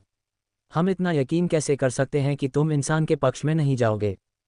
क्विन के लिए यह एक उचित प्रश्न था कि वह उन्हें क्या कह सकता था या क्या पेशकश कर सकता था जिससे उन्हें विश्वास हो जाए कि वह उनके साथ विश्वासघात नहीं करेगा। क्विन ने अपना सुझाव देते समय यही सोचा था कि यह एक संभावना है। अभी वह यही करना चाहता था कि कुछ ऐसा सोचे जो उन्हें संतुष्ट करे, साथ ही उसकी स्थिति में उसकी मदद भी करे। वह अपने दम पर यहाँ तक पहुँचा था।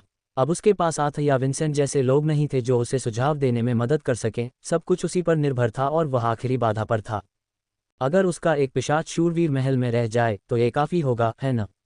एडवर्ड उत्साहित हो गया। पहले भी जब किसी परिवार को इतना महत्वपूर्ण काम सौंपा जाता था तो यही किया जाता था। ये सही था। विंसेंट को याद है कि उसे इंसानों से खून इकट्ठा करने का काम दिया जाता था। एक नेता के तौर पर यह उसका काम था। उस समय एक नेता को एक पिशाच शूरवीर के साथ इंसानों से बातचीत करने की अनुमति थी। प्लीज़, प्राइमा ने बीच में कहा, तुम उस बच्चे को मुश्किल से जानते हो, यहाँ तक कि तुम्हारा प्यारा 10वां नेता, जिसने तुम्हारी परवाह की थी, तुम सबको छोड़कर चला गया, और किस लिए, कौन जाने। अगर तुम्हें यहाँ छोड़ दिया गया तो कुछ नहीं बदलेगा। अगर हम इसे और ज़्यादा निष्पक्ष बनाना चाहते हैं तो यह उस समूह का कोई व्यक्ति होना चाहिए जिसके साथ वह आया था, कोई उसका करीबी। मुझे लगता है ये अच्छा है, मुका ने आगे कहा। हम सब ने देखा कि फैक्स को बचाने के लिए उसने कितनी तकलीफें सहीं, वो भी ऐसे व्यक्ति के लिए जो अपने परिवार से जुड़ा हुआ नहीं था। अगर हमारे पास कोई ऐसा होता जो उसके इतना करीबी होता तो मुझे नहीं लगता कि वो उन्हें कभी छोड़ता। मुका की यह बात सुनकर उन सबको याद आ गया कि क्विन आखिर यहाँ आया ही क्यों था। एक पिशाच की जान बचाने के लिए, जो किसी ऊंचे पद पर नहीं था, बस एक दोस्त था। वे इस बात से इनकार नहीं कर सकते थे कि यह सौदेबाजी का एक अच्छा जरिया था। ब्रायस, जो सब कुछ सुन रहा था, सबके चेहरों पर राय बदलती हुई देख सकता था। उसे पता था कि सब कुछ उनके पक्ष में जा रहा है। ठीक है, क्विन ने कहा, और एडवर्ड के यहाँ रहने के अलावा मैंने अपने दूसरे शूरवीर लियो को भी छोड़ने का फैसला किया है। मैं 10वें लोगों की देखभाल करना चाहता हूँ, उन्हें पूरी तरह से नहीं छोड़ना चाहता। आप सब ने युद्ध के मैदान में लियो की ताकत देखी है। वह मेरे सबसे अच्छे आदमियों में से एक है और मुझे विश्वास है कि ऐसा करने से मैं बहुत आगे तक पहुँच पाऊंगा। क्विन ने जो कहा था वह सच था, लेकिन लियो को चुनने की मुख्य वजह यह थी कि बाकी लोग उसके पास मौजूद एक खासियत के बारे में नहीं जानते थे। एक खास हुनर जो सिर्फ सिस्टम से जुड़ा था, उसे कॉल कहते थे। इस हुनर की मदद से वह लियो को किसी भी समय, किसी भी मुसीबत में अपनी जगह पर बुला सकता था। वह इसका उपयोग नहीं करना चाहता था, लेकिन यह एक अच्छा सुरक्षा जाल होगा। मुझे लगता है कि जो सुझाव दिया गया है वह अच्छा है, ड्वाइट ने कहा। मेरा मानना है कि पृथ्वी पर जो कुछ भी हो रहा है उस पर नज़र रखना हमारे अपने भविष्य के लिए भी ज़रूरी है। जो लोग 10वें सुझाव पर आगे बढ़ना चाहते हैं, कृपया अपना हाथ उठाएं। ये सुनकर क्विन खुशी से भर गया। उसने ये कर दिखाया था। आखिरकार वह उन्हें इसके लिए राज़ी करने में कामयाब रहा था, लेकिन फिर सब कुछ बदल गया जब उसने देखा कि कितने हाथ उठे थे। कुल 4 हाथ थे। ऐसा लगता है कि कुछ लोग अभी भी इस बात से सहमत नहीं हैं, एडवर्ड ने बुदबुदाया। ड्वाइट ने सिर हिलाते हुए कहा, इस समय हमारे पास कोई भी व्यावहारिक विकल्प नहीं है और कोई भी अन्य नेता इसके लिए तैयार नहीं दिख रहा है। मुझे पूछना होगा कि क्या ऐसा कुछ है जो अन्य नेताओं को इस सुझाव को आगे बढ़ाने के लिए राजी कर सके। मेरे पास एक है, जिल ने हाथ उठाते हुए कहा। वह उन पिशाच सरदारों में से एक थी जिन्होंने लैला को बुरी तरह घायल किया था, और क्विन को याद आया कि उसने अपनी खून की गोली से उसे घायल कर दिया था। अगर वही कोई सुझाव दे रही थी तो उसे ये तरीका पसंद नहीं आया। मैं इस बात से सहमत हो जाऊंगी कि अगर उसे अपने समूह की किसी लड़की को पीछे छोड़ना पड़े तो कौन सी लड़की चुननी है यह उस पर निर्भर है। उसने मुस्कुराते हुए कहा। अगर क्विन कर सकता तो वह सबको ले जाना चाहता, लेकिन आखिरकार यह मुमकिन नहीं हुआ। ठीक है, मैं एरिन को पीछे छोड़ दूंगा। वह नई नई बनी है। जिल इससे खुश थी, उसे इस बात की परवाह नहीं थी कि कौन सी लड़की है, लेकिन वह उन तीनों लड़कियों से उस परेशानी का बदला लेना चाहती थी जो उन्होंने उस समय उसे दी थी। क्विन के तर्क की बात करें तो ऐसा इसलिए था क्योंकि एरिन असल में सैन्य अड्डे पर वापस नहीं लौट सकती थी। ट्रू ड्रीम अभी भी उसका पीछा कर रहा था और उन्होंने वीडियो बनाकर घोषणा की थी कि प्यो ने उसे पकड़ लिया है। उसके बालों का रंग और रूप अब थोड़ा बदल गया था, लेकिन वह अब भी एरिन जैसी ही दिखती थी। इसके अलावा सिस्टम के विवरण के अनुसार अगर वह वापस लौटती और इंसानों से घिर जाती तो उसका रूप फिर से पहले जैसा हो जाता। वह जानता था कि लियो और एरिन एक दूसरे के लिए अच्छे साथी हैं। वे पहले भी कुछ समय तक साथ रह चुके थे और उसे यकीन था कि एरिन को इससे कोई परेशानी नहीं होगी और वह उसके फैसले को समझेगी। समस्या ये थी कि यद्यपि जिल ने अपना मन बदल लिया था, फिर भी केवल 5 लोग ही इस बात पर सहमत हुए थे कि बहुमत बनाने के लिए अभी और लोगों को राजी करना आवश्यक था। कमरे में कुछ देर के लिए सन्नाटा छा गया और क्विन के पास उन्हें समझाने के लिए कोई उपाय नहीं बचा था। तभी अचानक एक अप्रत्याशित आवाज आई जो जिन की ओर से आई, जो उन पिशाचों में से एक था जिन्होंने पहले ही क्विन को अपना वोट दे दिया था। मुझे लगता है इससे कुछ लोग प्रभावित होंगे, जिन ने कहा। हम जिस समूह को भेज रहे हैं उसमें से हम अपने किसी वैम्पायर को उनके साथ भेज दें तो कैसा रहेगा। इसे और भी निष्पक्ष बनाने के लिए मैं सुझाव दूंगा कि दूसरे पक्ष से किसी ऐसे व्यक्ति को भेजा जाए जिसने अपना वोट न दिया हो। हम पहले परिवार से भी किसी को भेज सकते हैं। यह आप पर निर्भर है कि आप किसे चुनते हैं। यदि आप वास्तव में चाहें तो अपने किसी शूरवीर को भेज सकते हैं। अंततः ऐसा लग रहा था कि पिशाच इस बात पर सहमत हो सकते हैं, क्योंकि उनमें से कई अब अपना सिर हिला रहे थे। ये देखते हुए कि वोट जल्द ही बदल जाएगा, ब्रायस ने सबसे पहले अपना हाथ उठाकर अपना वोट बदला। तो मैं इस पर सहमत हो जाऊंगा, बशर्ते ये पहले भेजे जाने वाले परिवार का ही हो। ये सुनने के बाद एक अन्य नेता ने भी अपना हाथ उठाया और अंततः बहुमत से क्विन को वोट दिया। क्विन के पेट में जो अजीब सा एहसास था वह आखिरकार शांत होने लगा था। उसे अब ऐसा नहीं लग रहा था कि वह किसी भी क्षण अपनी आंतें गिरा देगा। मैंने ये कर लिया, लेकिन मैं इससे संतुष्ट नहीं हो सकता, उसने सोचा। लगता है हम सब एक निर्णय पर पहुंच गए हैं। राजा ने कहा, 10वां नेता पॉल नामक मानव का रक्तदान करेगा। फिर 10वें परिवार के एक छोटे समूह को प्रथम परिवार के एक पिशाच के साथ पृथ्वी पर भेजा जाएगा। बाकी बारीकियां जल्द ही तय हो जाएंगी, लेकिन मैं चाहता हूं कि यह जल्द से जल्द हो जाए। इसलिए मैं चाहता हूं कि क्विन अपने लोगों को इकट्ठा करे। उससे पहले मैंने तुम्हें तुम्हारे काम को इतनी अच्छी तरह पूरा करने के लिए एक इनाम देने का वादा किया था। क्या तुम कोई इनाम पाना चाहते हो? अपनी मुट्ठी भींचते हुए क्विन को वह करना पड़ा, वह एक चीज़ जिसे वह इस पूरे समय मांगना चाहता था। अगर आप मुझे कुछ दे सकें तो मैं दुआ करता हूं कि मेरे साथ आए 2 बचे हुए इंसानों की यादें न मिटें। क्विन ने विनती की। वे मेरे बहुत करीब हैं, इतने करीब कि उन्होंने अपनी मर्जी से किसी और को बचाने के लिए इस जगह आने का फैसला किया। उन्हें खून के हुक्म से नहीं, बल्कि एक अलग तरह के बंधन ने मजबूर किया था। मैं तुम्हारी बात सुन रहा हूं, राजा ने कहा, लेकिन इंसानों को इस जगह के बारे में जानने की इजाज़त नहीं है। अगर मैं तुम्हें ये देना भी चाहूं तो नहीं दे सकता। क्या तुम कुछ और मांगना चाहते हो? वह असफल हो गया था। क्विन को लग रहा था जैसे उसने अपने दोस्तों को निराश कर दिया है। उसकी मदद करने के लिए जो कुछ भी कर सकते थे, करने के बाद भी उनकी यादें मिट जाएंगी और वे सब कुछ भूल जाएंगे जो उन्होंने सहा था। नहीं, उसे फिर से कोशिश करनी होगी। अगर आप अभी मेरी यह मांग पूरी नहीं कर सकते तो मैं आपसे विनती करता हूं कि कम से कम इसे थोड़ा और टाल दीजिए। वे मेरे काम को पूरा करने में मेरी मदद करने में अहम भूमिका निभाएंगे। जब मैं उन्हें यहाँ लाया था तो उनकी शक्तियों की वजह से ही मैं इतनी दूर तक पहुँच पाया था। आप अपने आदमियों से पुष्टि कर सकते हैं कि हम आपके सिस्टम में बिना किसी जानकारी के घुस आए थे। आपने देखा होगा कि युद्ध के मैदान में उन्होंने दूसरे पिशाचों से कैसे निपटा था। भले ही वे पिशाच न हो, फिर भी वे आपके साथ टक्कर लेने में सक्षम थे। इसलिए मैं बस इतना चाहता हूं कि मिशन पूरा होने तक आप उनकी यादें संजो कर रखें। कमरे में एक ठहराव और सन्नाटा छा गया। राजा दरअसल ये देखने का इंतजार कर रहा था कि क्या किसी को इस बात पर सख्त आपत्ति है, लेकिन ऐसा लग रहा था कि किसी भी पिशाच को इसकी परवाह ही नहीं थी। ठीक है, बहुत अच्छी बात है, राजा ने उत्तर दिया, लेकिन वे आपकी जिम्मेदारी हैं। कृपया याद रखें कि वे जो भी करेंगे उसका असर अब आप पर भी बहुत पड़ेगा, और उन लोगों को भी याद रखें जिन्हें आपने पीछे छोड़ दिया है। अभी कुछ काम बाकी हैं। अब अपने महल वापस जाए और उन लोगों को चुनिए जिन्हें आप अपने साथ ले जाना चाहते हैं। मेरा एक शाही शूरवीर बाद में आकर आपको बाकी जानकारी देगा। बैठक समाप्त की जाती है। आखिरकार क्विन के कंधों से एक भारी बोझ उतर गया। उसने ये कर दिखाया था वे धरती पर वापस जा सके, घर वापस जा सके। हालांकि ये स्थायी नहीं था और कब तक रहेगा ये भी उन्हें नहीं पता था, लेकिन ये पहला कदम था। महल लौटकर एडवर्ड क्विन के पीछे पीछे वापस चला गया। अभी तो सिर्फ वे दोनों ही थे। जब बाद में शाही शूरवीर आने वाले थे तो वे पॉल को भी अपने साथ ले जाएंगे और पूरी प्रक्रिया के लिए वहीं रुकेंगे। जब एडवर्ड ने क्विन को देखा तो न जाने क्यों अब उसकी पीठ थोड़ी बड़ी लग रही थी। वह अपनी राह में आने वाली हर चुनौती का सामना करने में सक्षम था और अंत में उसे एक अच्छा परिणाम मिला। लेकिन एडवर्ड जो हुआ उससे थोड़ा दुखी था। हाँ, वह क्विन के लिए खुश था, लेकिन उसे उम्मीद थी कि क्विन यहीं रहेगा ताकि वह लोगों की मदद कर सके। अगर वह इतनी जल्दी चला गया तो 10वीं के लोग पहले जैसी ही स्थिति में होंगे, उनके साथ ऐसा व्यवहार किया जाएगा मानो वे सबसे निचले पायदान पर हों। एडवर्ड ने उन्हें इतने लंबे समय तक मुश्किलों और परेशानियों से जूझते देखा था। वह इसे बदलना चाहता था और इंसानों के खिलाफ उनसे लड़ने के बाद उसे लगा कि यह एक नई दिशा में पहला कदम है। अब वे कई कदम पीछे हट गए थे। दरवाजे से अंदर आते ही सबसे पहले उसका स्वागत लियो ने किया। उसे महल की और उसकी उपस्थिति का आभास हो गया था और वह जानना चाहता था कि आखिर हुआ क्या है। इसलिए वह रिसेप्शन पर आ गया। क्या सब लोग वापस आ गए हैं?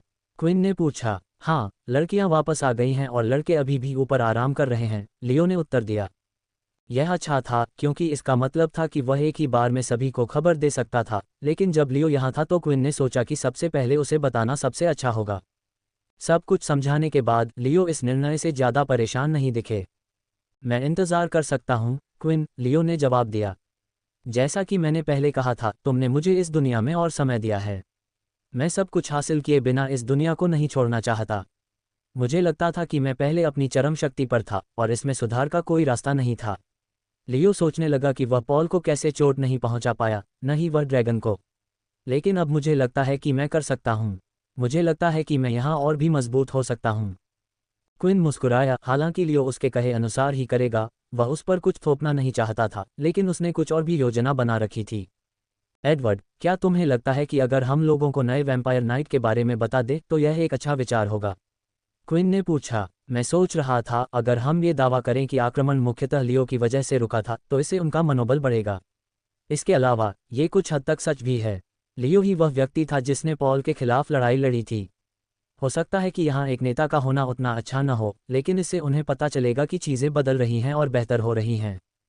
ये सुनकर एडवर्ड पहले से कहीं ज़्यादा खुश हो गया। क्विन उन लोगों को पूरी तरह से भूला नहीं था। उसने न सिर्फ अपने दोस्तों के बारे में सोचा, बल्कि उन सभी चीज़ों के बारे में भी सोचा जिन्हें वह पीछे छोड़ रहा था।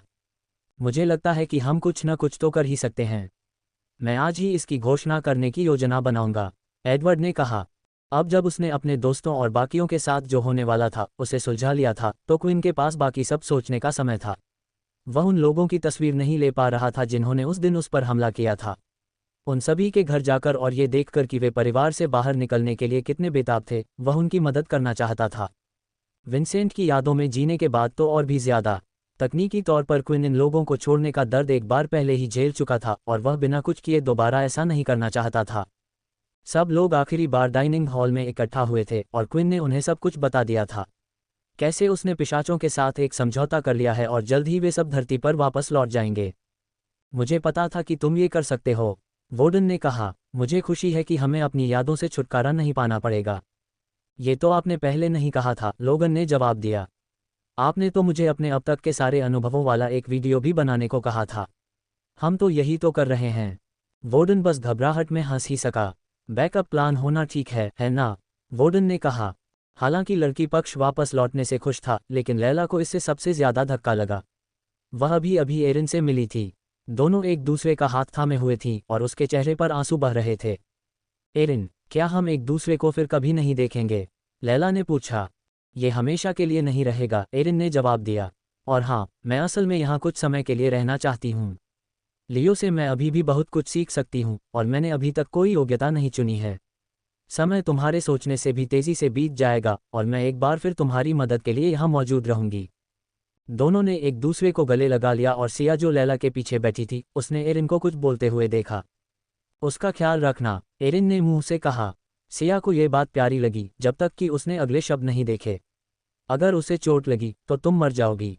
हालांकि ये शब्द सिर्फ मुंह से निकले थे, फिर भी उसकी रीढ़ में सिहरन दौड़ गई थी। सिया कभी भी एरिन के ज़्यादा करीब नहीं थी और यहाँ रहने के दौरान ही उसे थोड़ा बहुत जान पाई थी। दरअसल उसे एरिन से जलन हो रही थी। लैला के साथ उसका रिश्ता उससे ज़्यादा गहरा लग रहा था और वह यहाँ रह पाए। अगर उसे यहाँ रहने के लिए चुना जाता तो वह भी खुश रहती।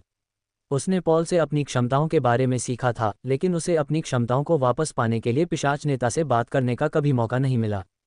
लेकिन ये क्विन का निर्णय और आदेश था और वह समझती थी कि एरिन को क्यों पीछे छोड़ा जाना था। क्विन के साथ पृथ्वी पर जाने वाले ये लोग थे, लड़कियों की तरफ से सिया और लैला, लड़कों की तरफ से वोर्डन, लोगन, फैक्स, पीटर और बोर्डन। अब जब पॉल उनके पास आ गया था तो वह फैक्स को फिर से एक नए छात्र के रूप में सिस्टम में डाल सकता था। पीटर में परिवर्तन का हुनर था और वह जो चाहे वैसा बन सकता था, इसलिए वह भी वैसा ही कर सकता था। बोर्डेन के मामले में लोगान ने जोर देकर कहा कि बेहतर होगा कि वे उसे अपने साथ ले आएं। उसने कहा कि वह उसे ज़्यादातर समय अपने टूल बॉक्स में छिपा कर रख सकता है क्योंकि वह छोटा है, इसलिए सब ठीक रहेगा। अब जबकि वे सभी जानते थे कि क्या हो रहा है और वे कहाँ जा रहे हैं, लड़कियां एमी और अन्य लोगों को अंतिम अलविदा कहना चाहती थीं और लड़के अनुसंधान प्रयोगशाला में थे और अपने साथ वह सब कुछ ले जाने की कोशिश कर रहे थे जिसकी उन्हें आवश्यकता थी। हालांकि जैसे ही लड़कियां जाने वाली थीं, फैक्स ने उनमें से एक को आवाज़ दी। उसने एरिन को रुकने के लिए कहा। एरिन, फैक्स ने कहा, मैंने युद्ध के मैदान में तुम्हारी ताकत देखी है, मैं तुमसे एक अनुरोध करना चाहता हूँ। क्या हम एक दूसरे से लड़ सकते हैं? हो सकता है मैं तुम्हें बहुत समय तक न देख पाऊँ। आमतौर पर फैक्स चंचल और मजाकिया रहता था, कभी गंभीर नहीं होता था, खासकर जब वह एरिन से बात करता था, लेकिन वह समझ गई कि इस बार वह गंभीर था। तुम दोनों आगे बढ़ो, एरिन ने कहा। मुझे लगता है कि मैं उस बेवकूफ़ के साथ ही रहूंगी। एरिन एमी और जैंडर को अच्छी तरह नहीं जानती थी, उसे उनके साथ स्कूल जाने का अनुभव नहीं था। वह सिर्फ इसलिए उनके साथ गई थी ताकि अगर कोई बदमाश लैला पर हाथ डालने की कोशिश करे तो उसे बचा सके, लेकिन उनसे मिलने के बाद उसे पता चल गया कि वे अच्छे लोग हैं और दोनों के बीच सब ठीक रहेगा। इसके अलावा वह भी अपनी नई ताकत आजमाना चाहती थी। पिशाच जैसी फैक्स से उसकी तुलना कैसे की जा सकती है? वे दोनों चले गए और एक कमरा ढूंढने की कोशिश की जिसमें वे लड़ सकें। अंततः वे स्वागत कक्ष में पहुंचे, जो प्रवेश द्वार के ठीक बगल में महल का सबसे बड़ा खाली स्थान था। क्विन को भी लड़ाई देखने में रुचि थी, इसलिए उसने उनके साथ जाने का निर्णय लिया, लेकिन वह इस बात से उलझन में था कि फैक्स में अचानक इतनी रुचि क्यों पैदा हुई। मैं समझ रहा हूं कि वो क्या करने की कोशिश कर रहा है, एडवर्ड ने कहा। वो आगे बढ़ने की योजना बना रहा है। वो इस लड़ाई के दौरान खुद को निखारना चाहता है। हम हमेशा रस्म निभा सकते हैं, लेकिन स्वाभाविक रूप से आगे बढ़ना हमेशा बेहतर होता है, खासकर उसके जैसे किसी के लिए। जब तक उसका प्रतिद्वंद्वी काफ़ी मजबूत है, वो आखिरकार एक वैम्पायर नोबल बन पाएगा। ये सही था, क्विन भूल गया था, लेकिन फैक्स अभी भी एक पिशाच ही था। उसका अभी विकास होना बाकी था, लेकिन वह सबसे शक्तिशाली पिशाचों में से एक था क्योंकि वह एक सीधा वंशज था। दोनों अपनी अपनी जगह पर आ गए और लड़ाई आगे बढ़ने के लिए तैयार थी। तकनीकी रूप से एरिन के आंकड़े बेहतर थे, लेकिन वह ज़्यादा समय से वैम्पायर नहीं थी, इसलिए वह रक्त शक्ति का इस्तेमाल नहीं कर सकती थी, लेकिन उसके पास क्यूई की शक्ति ज़रूर थी। फैक्स अपनी रक्त क्षमताओं का इस्तेमाल करने में काफ़ी कुशल था और उसके पास स्ट्रिंग क्षमता भी थी। दोनों लड़ने की मुद्रा में आ गए और एडवर्ड बीच में खड़ा होकर मैच को यथासंभव आधिकारिक बनाने की कोशिश कर रहा था। 3.2 दस्तक दस्तक। लड़ाई शुरू होने से पहले ही दरवाजे पर दो जोरदार दस्तकें हुईं। द्वंद्व युद्ध एक पल के लिए रुक गया। वह ये देखने के लिए दरवाज़ा खोलने गया कि कौन है, और वहाँ शाही शूरवीर ड्वाइट दिखाई दे रहा था और उसके हाथ में पॉल था। ड्वाइट ने कहा, मैं मानव को रक्तदान के लिए अपने साथ लाया हूँ। लड़कियां एक बार फिर जैंडर के घर पहुंच गई थीं, लेकिन इस बार घर बिल्कुल बदला हुआ लग रहा था। उनके सामने एक स्वचालित गाड़ी थी जिसमें सारा सामान भरा हुआ था और उनके परिवार वाले परेशान लग रहे थे क्योंकि वे उसके पीछे एक और गाड़ी में बैठे थे। लैला, सिया, एमी चिल्लाए, तुम हमें समय पर पकड़ लेने में कामयाब हो गईं। हम 10वें परिवार के पास जाने वाले थे। सभी तैयारियां पूरी हो चुकी थीं और उनका घर भीतरी प्रथम महल क्षेत्र से पूरी तरह खाली हो चुका था। तुम कहाँ जाओगे? लैला ने उनके पास मौजूद सभी सामान को देखते हुए पूछा। अच्छा, हमारा पंजीकरण और 10वें परिवार में स्थानांतरण पूरा हो गया है, उसने जवाब दिया। तो हम पहले पूल एरिया में जाकर अपना नया घर देखेंगे, उसके बाद 10वें महल की ओर चलेंगे। 10वां किला ठीक वहीं था जहां से दोनों लड़कियां आई थीं। ऐसा लगता है कि उन्होंने यहां आकर अपना समय बर्बाद किया है। 10वें महल, तुम वहां क्यों जा रहे हो? सिया ने पूछा। 10वें परिवार में शामिल होने के लिए हमें फिर से नीचे से शुरू करना होगा, यही कारण है कि हम पूलिंग क्षेत्र में हैं। लेकिन नाइट एडवर्ड ने एक घोषणा की थी जिसमें सभी को आज रात 10वें महल में आने के लिए कहा गया था। एमी और जैंडर के साथ गाड़ी में वापस जाते हुए लड़कियों ने उन्हें बताया कि आगे क्या होने वाला है। उन्हें बताया कि शायद यह उनका यहाँ आखिरी दिन होगा। खैर, ज़ैंडर परेशान होगा, एमी ने कहा। हम 10वें परिवार में इसलिए जा रहे थे ताकि उसे तुमसे बात करने के ज़्यादा मौके मिल सकें। ज़ैंडर गाड़ी की खिड़की से बाहर देख रहा था और उसने अपना चेहरा हाथ से ढक रखा था ताकि कोई उसके चेहरे के भाव न देख सके, लेकिन एमी उसे सबसे अच्छी तरह जानती थी। वह शर्मिंदा था और उन दोनों लड़कियों की तरफ देखना भी नहीं चाहता था। मुझे आश्चर्य है कि घोषणाएं क्या होंगी, सिया ने सोचा। शाही शूरवीर ड्वाइट पॉल के साथ, क्विन और लियो के साथ रक्तदान प्रक्रिया शुरू करने के लिए महल की सबसे ऊपरी मंजिल पर सिंहासन कक्ष में गए थे। शूरवीर ड्वाइट वहां 2 कारणों से थे, पूरी टीम को उनके कामों की जानकारी देना और हर कदम पर उन्हें क्या करना है, ये बताना। दूसरा कारण, वहां तब तक रुकना जब तक वह पूरी रक्त संयोजन प्रक्रिया को स्वयं न देख ले। इसमें कोई चालबाजी नहीं होगी। इस कारण रिसेप्शन रूम में एडवर्ड फैक्स और एरिन दोनों के साथ रहा और अभी भी लड़ाई की देखरेख कर रहा था। लड़ाई शुरू हो चुकी थी और दोनों के लिए यह उससे कहीं ज्यादा तेजी से बढ़ गई जितनी उन्होंने सोची भी नहीं थी। दोनों पसीने से लथपथ थे और हाँफ रहे थे। पिछली बार जब मैं तुमसे उस छत पर मिला था तब से तुम वाकई बहुत ज्यादा मजबूत हो गए हो, फैक्स चिल्लाया। वह सोच रहा था कि क्या कोई सिर्फ इसलिए इतना बेहतर हो सकता है क्योंकि वह अभी मुड़ा है। लेकिन बात सिर्फ इतनी ही नहीं थी। उसकी तलवारबाजी भी बेहतर हो गई थी, लेकिन फिर भी वह उतनी अच्छी नहीं थी जितनी हो सकती थी। ये बात वह किसी से भी बेहतर जानता था क्योंकि उसे नियंत्रित करके वह उसकी सर्वश्रेष्ठता को सामने ला सकता था। फिर से हमला करते हुए फैक्स के हाथों से खून के वार निकले।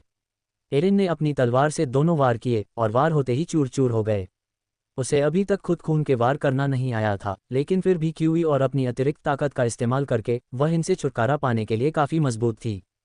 जब वह काफ़ी करीब पहुंची तो एरिन ने फैक्स के सिर पर अपना ब्लेड तान दिया। फैक्स ने सोचा, क्या वह मुझे मारने की कोशिश कर रही है? लेकिन उसने समय रहते अपनी लाल डोरी निकाल ली थी, जिससे हमला रुक गया और वह एक तरफ हट गया। वह सामान्य से ज़्यादा जल्दी थक रहा था क्योंकि उसकी लाल डोरी ही उसके हमलों को रोकने के लिए काफ़ी मजबूत थी। उसकी नियमित डोरी को क्यूई से भरी तलवार आसानी से काट सकती थी, और एरिन उससे तेज होने के कारण यही एकमात्र चीज़ थी जिस पर वह भरोसा कर सकता था। मुझे कुछ और प्रयास करना होगा, अन्यथा अगर यह जारी रहा तो मैं ये लड़ाई हार जाऊंगा, फैक्स ने सोचा। एरिन ने एक पल के लिए भी हार नहीं मानी और उसे आराम नहीं करने दिया। उसे इधर उधर मारने की कोशिश कर रही थी। अपना ध्यान केंद्रित करते हुए फैक्स ने किसी भी तरह से वार से बचने की कोशिश की, लुढ़कते हुए, झुकते हुए और खून की दीवार का इस्तेमाल करते हुए। उसने ऐसा कई बार किया और तभी एरिन को कुछ अजीब सा महसूस हुआ। इससे पहले पूरी लड़ाई में वह लाल डोरी से उसके हमलों को रोक रहा था, लेकिन अब उसने ऐसा करना बंद कर दिया था। क्या इसलिए कि उसकी ऊर्जा खत्म हो गई है? लेकिन उसकी आंखों में दिख रही लड़ाई कुछ और ही कह रही थी। उसे सावधान रहने की जरूरत थी। तभी फैक्स ने कुछ अजीब किया। उसने अपने नाखूनों से अपनी हथेली काट ली और एरिन जहां खड़ी थी वहां खून फैला दिया। अब मैं तुम्हें पकड़ चुका हूं, उसने कहा। खून से सामान्य डोरी के कई टुकड़े दिखाई दे रहे थे जो एरिन के शरीर पर लगे हुए थे। हर बार जब फैक्स किसी हमले से सावधानी से बचता तो वह जमीन पर एक सुई लगाकर एक बिंदु बना लेता, डोरी को बांधकर एरिन को पूरी तरह से उसमें घेर लेता। उसकी सामान्य डोरी कमजोर थी लेकिन लगभग अदृश्य थी। हालांकि उसके खून की लाल परत सिर्फ उसे ये दिखाने के लिए नहीं थी कि तार कहाँ है। उसने तारों पर अपना खून लगाया था ताकि बाद में उनमें अपनी शक्ति भर सके। अपना हाथ आगे बढ़ाकर वह धीरे धीरे खून को नियंत्रित करने और सभी तारों पर लाल रंग चढ़ाने में कामयाब हो गया। रक्त नियंत्रण, एडवर्ड चौंक कर बोला। लेकिन वह तो एक पिशाच है, हालांकि वह सबसे अच्छा नहीं है, फिर भी वह ये सब कैसे कर पाता है? लगता है 13वें परिवार ने भविष्य की एक बड़ी शक्ति खो दी है। उठो, फैक्स ने कहा। खून से सने धागों को उसने घुमाया और एरिन के शरीर के हर हिस्से में लपेट दिया। उसे बस उसकी हरकतों पर लगाम लगानी थी। उसे अब भी उसकी ताकत का डर था कि अगर वह पूरा जोर लगा दे तो शायद लाल धागे को भी तोड़ देगी। अंततः एरिन को इस हद तक सीमित कर दिया गया कि वह केवल छटपटाने के अलावा कुछ नहीं कर सकती थी। फैक्स विजेता है, एडवर्ड ने लड़ाई को वहीं समाप्त करने की कोशिश करते हुए घोषणा की। एरिन परेशान तो थी लेकिन पूरी तरह से नहीं। बहुत समय पहले जब वे छत पर लड़े थे तो अपनी बर्फीली शक्तियों के बावजूद वह कुछ नहीं कर पाई थी। लेकिन यहाँ उसने फैक्स को कई ऐसे हुनर दिखाए थे जो उसने पहले कभी नहीं दिखाए थे और उसे उसकी सीमा तक धकेल दिया था। निस्संदेह अब वह अपनी शक्तियों के बिना पहले से कहीं ज्यादा मजबूत थी। इसलिए वह सोच सकती थी कि शक्तियों के बिना बिताए समय ने उसे बेहतर बनाया है।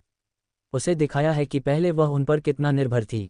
अब अगर उसे बस एक नई क्षमता हासिल करनी हो तो उसे लगा कि वह तैयार है। क्या आप इन तारों को हटा सकते हैं? एरिन ने पूछा, लेकिन फिर उसने देखा कि तार अपने आप ही टूटने लगे और फर्श पर गिरने लगे। उसने फैक्स की तरफ देखा जो उसके सामने खड़ा था। वह अब भी उसे घूर रहा था, लेकिन वह हिला तक नहीं था, और इससे पहले कि वह कुछ समझ पाती, उसका शरीर जमीन पर गिर पड़ा। उसका शरीर अचानक कांपने और कंपन करने लगा, मानो उसे दौरा पड़ गया हो। उसे क्या हुआ है? एरिन ने दौड़ते हुए कहा। चिंता मत करो, मैंने इसके लिए तैयारी कर ली है, एडवर्ड ने कहा। इसमें चिंता की कोई बात नहीं है, वह बस विकसित हो रहा है। फैक्स को उसकी ताकत वापस पाने के लिए एक खून का पैकेट दिया गया। खून देखकर एरिन को लगा कि शायद अब वह एक पिशाच बन गई है और उसकी ओर खींची चली आएगी, लेकिन ऐसा कुछ नहीं हुआ। यहाँ रहते हुए उसे अपने बारे में और अपनी असलियत जानने का समय मिलेगा। कंपन तो बंद हो गया था, लेकिन फैक्स के अंदर अब एक जलती हुई ऊर्जा महसूस हो रही थी। उसका शरीर बड़े बदलावों से गुजर रहा था और वह इतने लंबे समय से चरम पर था। वह एक बिल्कुल नया इंसान बन रहा था। क्या हमें कुछ और करने की ज़रूरत है? एरिन ने पूछा। हम बस इंतज़ार ही कर सकते हैं। सिंहासन कक्ष में लियो और क्विन एक तरफ खड़े थे, जबकि बाकी दो उनके सामने। ये कम से कम कहने के लिए तो अजीब था। पॉल ने पूछा, क्या मैं उनसे बात कर सकता हूँ? ड्वाइट ने कोई जवाब नहीं दिया और क्विन की ओर देखने लगा, जिसने अंततः सिर हिलाकर जवाब दिया। जो करना है करो, बस ज़्यादा देर मत करो, ड्वाइट ने उन्हें छोड़ते हुए कहा और कमरे में किनारे की एक खाली सीट पर जाकर बैठ गया, ध्यान से उन सब पर नज़र रखते हुए। आप क्या कहना चाहते थे? क्विन ने पूछा। पॉल ने लियो की ओर देखा, फिर उसने क्विन की ओर देखा। मैं बस आपके सुझाव के लिए शुक्रिया कहना चाहता था, पॉल ने कहा। पता नहीं क्यों, लेकिन लगता है तुम सच में मेरे लोगों के लिए लड़ रहे थे और इसी वजह से उन्हें जिंदा रखा जाएगा। मुझे ये भी नहीं पता था कि तुम मेरी अकादमी के छात्र हो।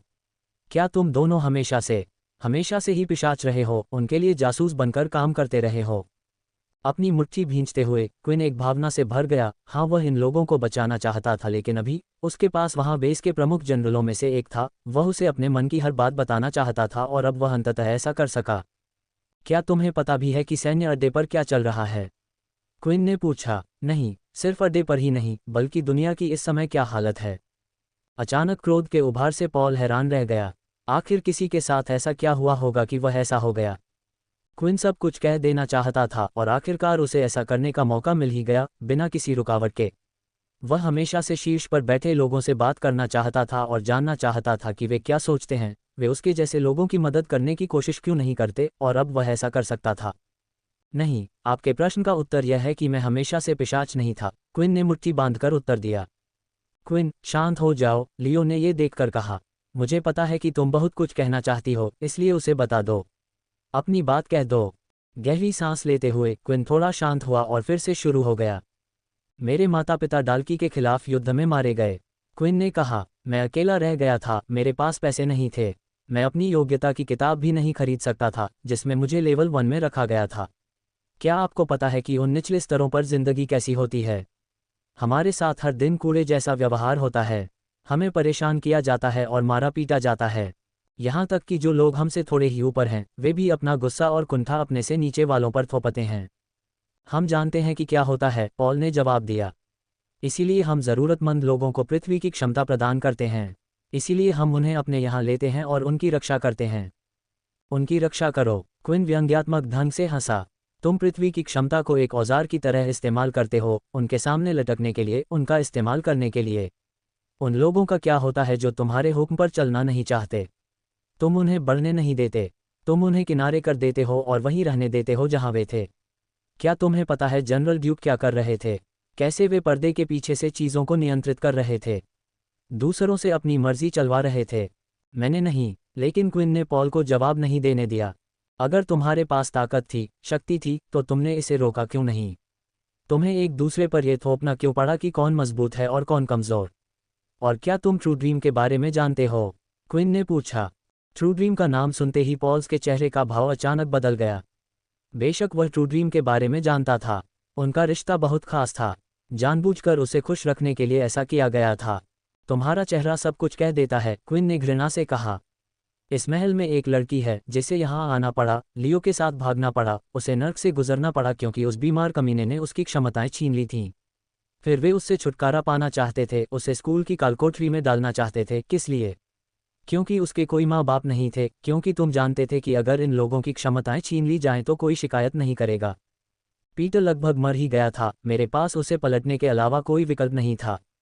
क्विन ने अपनी आवाज़ और भी ऊंची करते हुए चिल्लाया। लियो अब दोनों के बीच में आ गया और क्विन को पीछे हटने को कहा।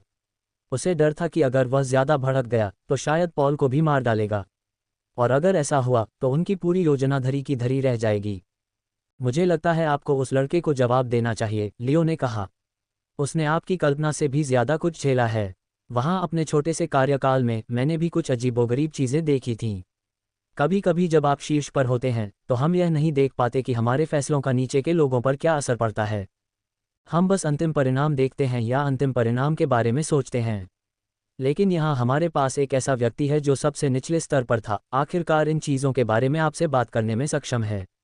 मुझे उम्मीद है कि आप उसे कुछ जवाब देंगे। पॉल ने एक पल सोचा और लियो की बात सच निकली। बाकी जनरलों और सुप्रीम कमांडर के सारे फैसले अपने अपने मकसद को पूरा करने के लिए थे। उन्होंने बस यही सोचा कि उस वक्त उनके लिए क्या बेहतर होगा। क्या ये वाकई इतना बुरा था?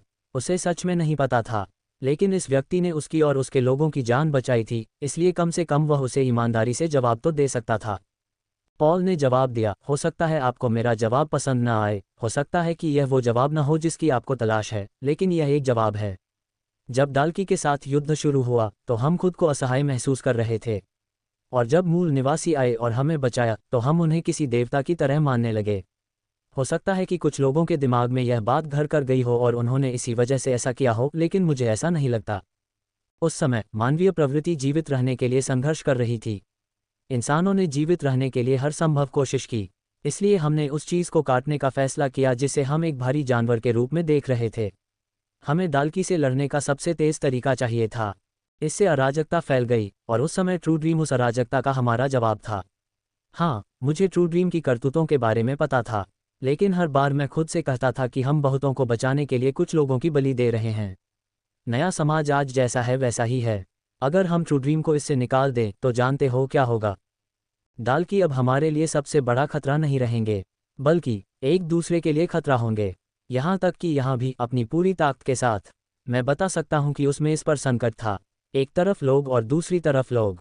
चीज़ें हमेशा से ऐसी ही रही हैं, खासकर अब जब सत्ता ही सब कुछ है। सबसे ताकतवर लोग वही हैं जो लोगों का रास्ता तय कर रहे हैं। ये वही है, क्विन ने सोचा। पिशाच परिषद, इंसान, सब एक जैसे थे। तो सब कुछ बुरा था क्योंकि ऊपर वाला नेता बुरा था, है ना? तो फिर जवाब क्या था? वह इस समस्या का समाधान कैसे कर पाएगा? जानते हो, जब मैं पिशाच बना था तो मुझे लगता था कि यह एक अभिशाप है, लेकिन अब मैं इसे एक वरदान समझने लगा हूँ। ठीक है, तो मैं तुम्हारे बेवकूफ़ जवाब का बेवकूफ़ जवाब दूंगा। मैं और भी ज़्यादा ताकतवर हो जाऊंगा, इंसानों से भी ज़्यादा ताकतवर, किसी भी पिशाच से ज़्यादा ताकतवर, ताकि कोई भी मेरे खिलाफ न जा सके। मैं जो कहता हूँ वह सही है और जो कहता हूँ वह गलत है। क्या ये सही है? क्या दुनिया इसी तरह चलती है? जब तक फैसला लेने वाला व्यक्ति दिल से नेक है तब तक सब ठीक रहेगा। पॉल ये कहना नहीं चाह रहा था, लेकिन वह समझ सकता था कि क्विन पहले ही उसकी बात सुनने की स्थिति में नहीं था। उसने जो जिंदगी देखी थी उससे वह टूट चुका था। शायद जब वह शिखर पर पहुंचेगा या उस स्थिति में होगा तो उसे एहसास होगा कि यह कितना मुश्किल था, या शायद क्विन उसे गलत साबित करने के लिए कुछ भी कर सकता था। बगल में बैठे ड्वाइट ने सब कुछ सुन लिया था। उसे सब कुछ दिलचस्प लगा। क्विन असल में इंसानों के उतने करीब नहीं था जितना उसने सोचा था। ये जानना दिलचस्प था कि वह कैसा महसूस कर रहा था, क्योंकि अब तक उसे समझना मुश्किल था। एक पिशाच फैक्स की रक्षा करते हुए फिर इंसानों की रक्षा करते हुए वह तय नहीं कर पा रहा था कि वह किसकी तरफ है। ठीक है, समय पूरा हो गया, ड्वाइट अपनी सीट से उठते हुए बोला। हम अब और समय बर्बाद नहीं कर सकते। पहले मैं तुम्हें कुछ बातें समझा दूं। हमने अभी तक ये तय नहीं किया है कि तुम्हें कब वापस बुलाना है। यह 1 साल भी हो सकता है, 10 साल भी, यह 1 महीने जितना भी कम समय हो सकता है। लेकिन जब हम पहुंचेंगे तो आपको तुरंत वापस लौटना होगा। महीने में एक बार एक पिशाच आपके स्थान पर भेजा जाएगा ताकि हमें आपकी गतिविधियों की जानकारी दे सके। अगर आपको लगता है कि कोई ज़रूरी सूचना देनी है या आपके साथ मौजूद व्यक्ति को लगता है कि यह ज़रूरी है, तो वे एक पोर्टेबल टेलीपोर्टर का इस्तेमाल करके तुरंत हमारे पास वापस आ जाएंगे। अगर इंसानों को आपका पता चल जाता है तो आप अपनी इच्छानुसार उससे निपटने के लिए स्वतंत्र हैं। आखिरकार आप एक नेता हैं, लेकिन आपको हमें इसकी सूचना भी देनी होगी, खासकर अगर यह कुछ ऐसा हो जो हमें या इस जगह को वापस ले जा सके। अगर पॉल 10वें नेता या हमारी इजाज़त के बिना इंसानों से पिशाचों से जुड़ी किसी भी बात पर बात करता हुआ पाया गया तो हम यहाँ मौजूद हर इंसान को तुरंत मार डालेंगे। यह कोई जल्दी मौत भी नहीं होगी। हम हर दिन उनका खून चूसेंगे, उन्हें तब तक भूखा रखेंगे जब तक कि वे अंततः मर न जाएं। कल सुबह तुम यहाँ से निकलोगी और यही वह दिन होगा जब तुम अपने पहले परिवार के नए सहयोगी से मिलोगी। याद रखना, वह तुम्हारी हर गतिविधि पर नज़र रखेगा। तो चलो जल्दी करो और इसे खत्म करो। उन्होंने पॉल को क्विन के सामने ले जाकर खड़ा कर दिया और लियो उसके बगल में खड़ा हो गया, जबकि ड्वाइट ने पीछे से उसके कंधों को पकड़ लिया। फिर क्विन ने अपना हाथ काटकर खून को अपने मुंह में टपकने दिया। सिस्टम सक्रिय हो गया। रक्त अनुष्ठान सक्रिय कर दिया गया है।